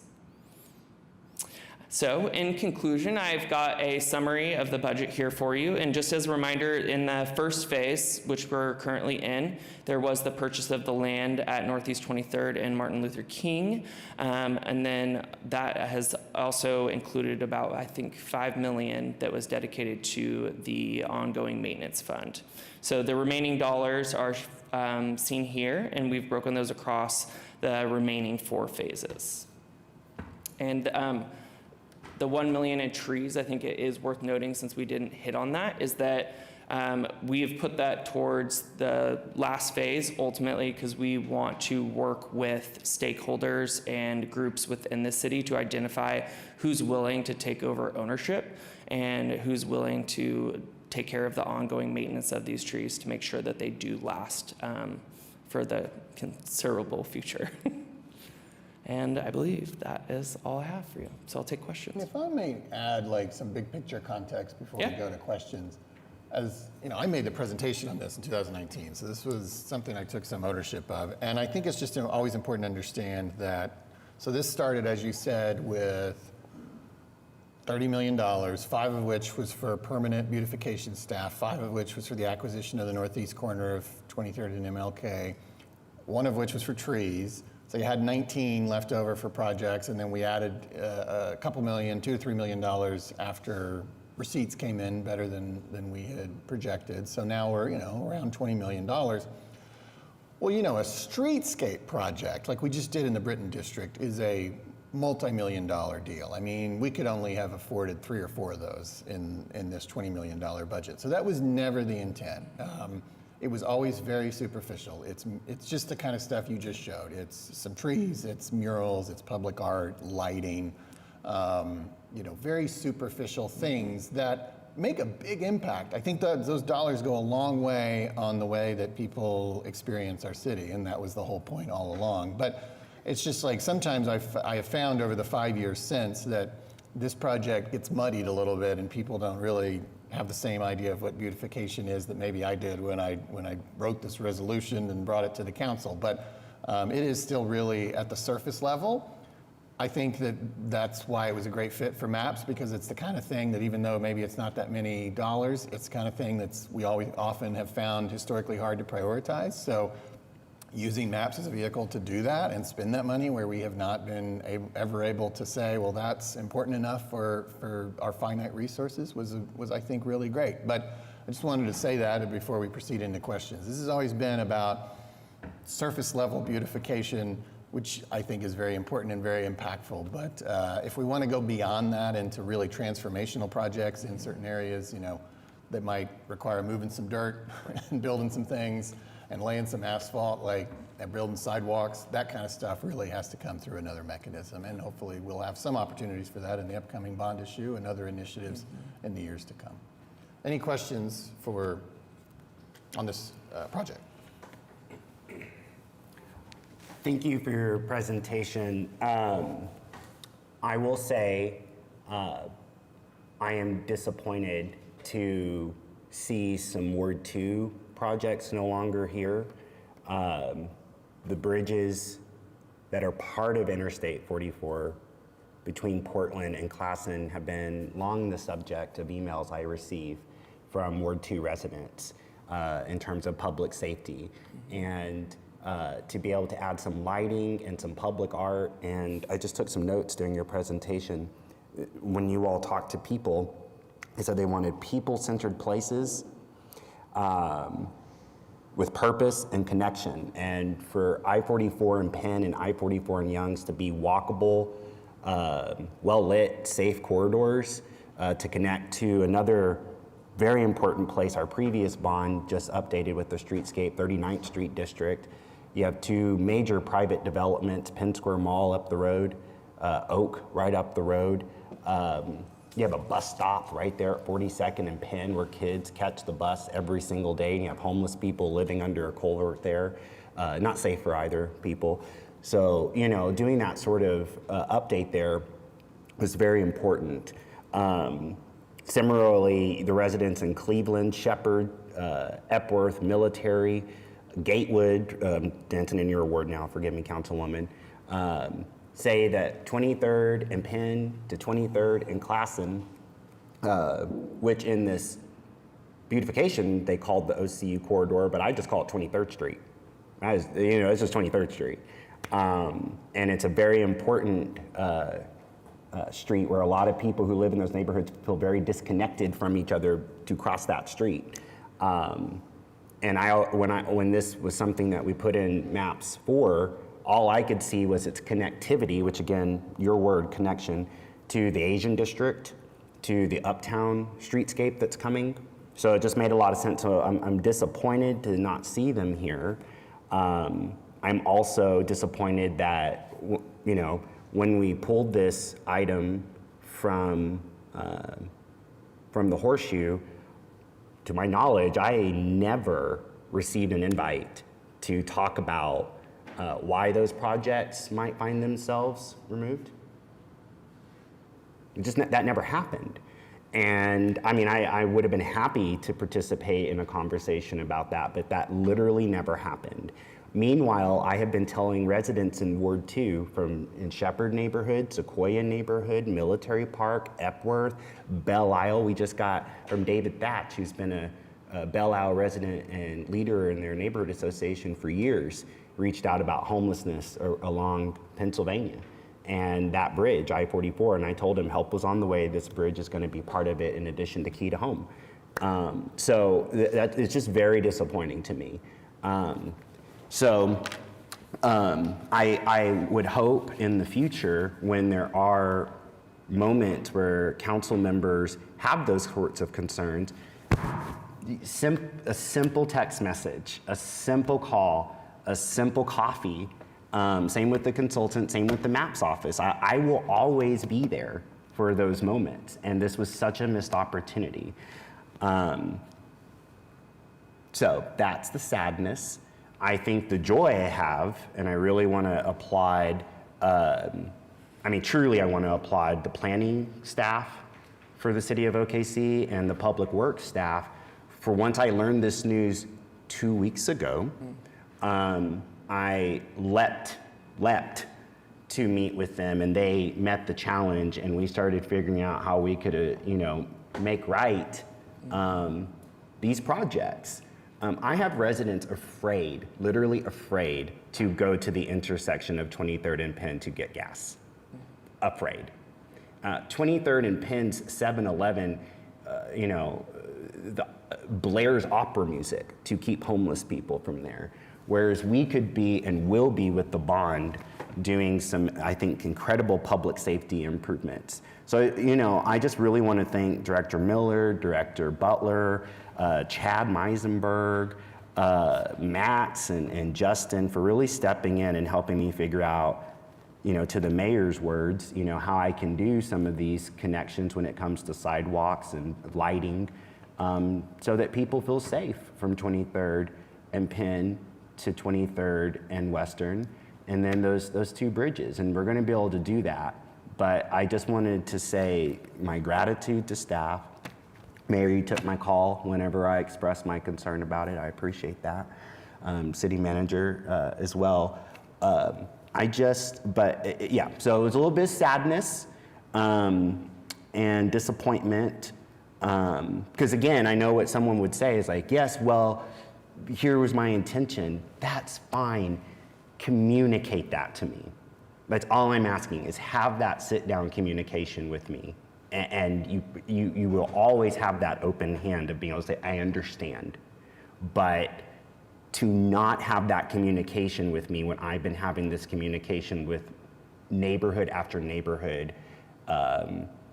is something that I've never experienced in the last 5 years, and it stings, which is why I'm so grateful for the way staff stood up over the last 2 weeks to help me do that.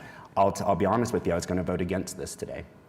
I was, because that's the level of sadness that I have after 5 years of communicating these plans to Ward 2. I can't vote against it because I helped craft some of these projects, and seeing the words Clara Luper, I'm not going to vote against Clara Luper anything. But I wanted to voice the history. Absolutely. So now you all know. Thank you. I just real quickly wanted to say thanks for all your work on these different projects. I'm really excited about it. And, you know, Councilman Cooper, I have the same thoughts, right? My I-35 corridor. Oh, we can just make it beautiful. But we can't just do that. I mean, I can't just sit there and say, well, everything should be in Ward 4. We should make Ward 4 beautiful. We should make my neighborhood beautiful. And talking about like the people saying, where do they want the beautification at? Well, their neighborhood.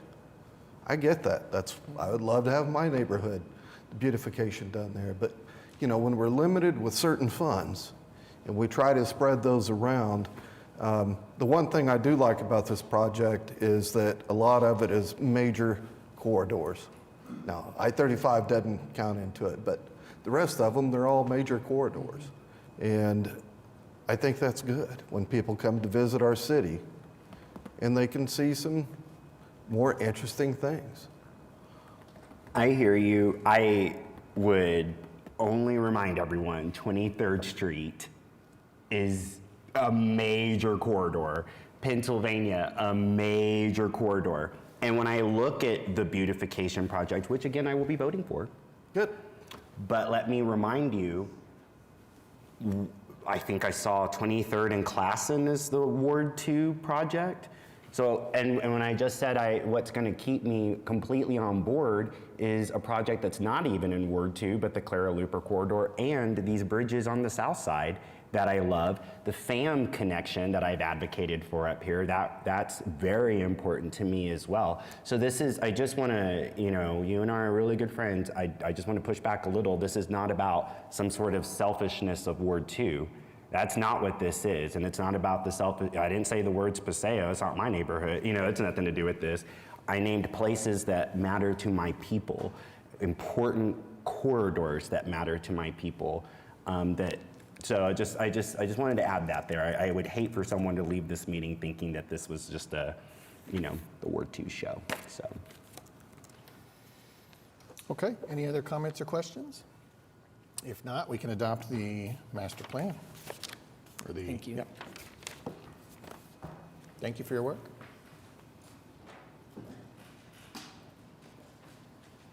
All right, we have a motion and a second. Cast your votes. Passes unanimously. All right, next up is 11S. This is S1 is a joint resolution with MFA approving settlement of a workers' compensation subrogation claim regarding Floyd Tiger. Staff is not requesting executive session.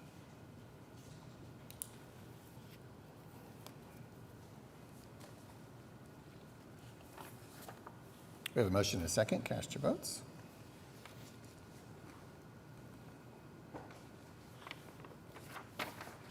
Passes unanimously. Item 11T1 is a resolution authorizing the municipal councilor to confess judgment without admitting liability in the case of Stephen Saldivar and Castro v. City of OKC. Staff is not requesting executive session.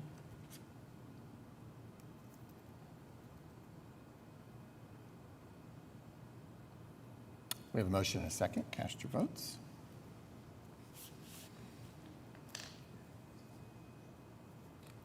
Passes unanimously. Item 11U is a resolution authorizing the directing the municipal council to enter into an agreed settlement in the case styled City of OKC v. Court of Owls, U1, I should say. Staff has not requested executive session.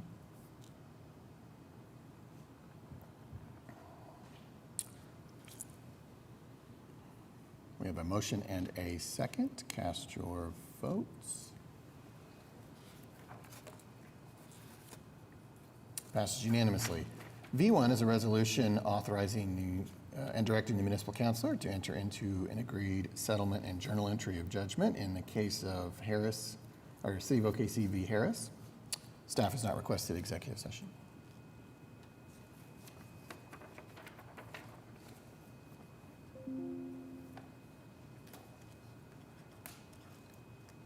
We have a motion and a second. Cast your votes. Passes unanimously. 11W1A is a claim recommended for denial. Staff has not requested executive session.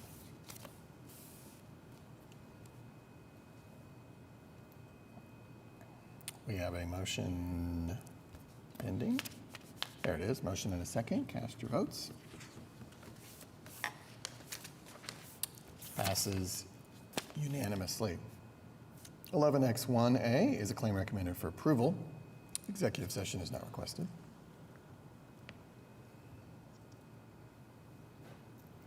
We have a motion and a second. Cast your votes.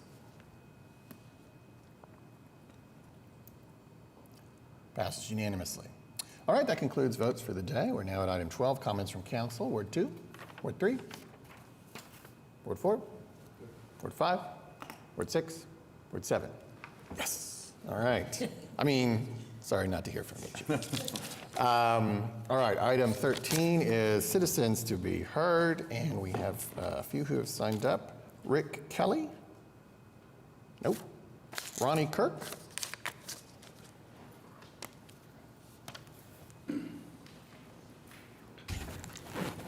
My name is Ronnie Kirk. My address is 2328 North Missouri. I'm here today to talk about the old jail and the new jail. Just last week, we had an inmate to die because of the staffing at the old jail. Another prisoner called the jailer to say a man in the cell next to him was being raped and beaten.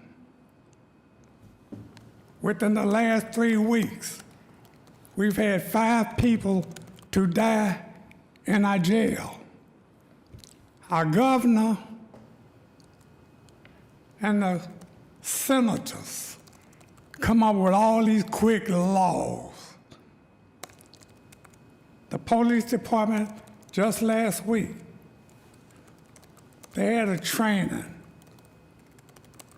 for the police. It was for them when they're in a stress situation. The governor, you know, you can't take your kids in to see a LGBTQ show. But you can take your kids, like into the restaurant up the street here. Half the people in there got a gun. 7 people got shot. You know, when they'll never find out the 7 people who got the guns who shot 7 people. Because when you shooting with that nervous energy, once you grab your gun, you start shooting like this. They'll never find out who shot them other 5 people. Never. But here it is. I seen a man riding down the street with an AR-15 on his side. Why are they able to go where you take your kids? How come they can't leave their guns in the car or at home, where you can go sit down and enjoy yourself with your family? And I can't run. My granddaughter would have to go off and leave me because people in there shooting.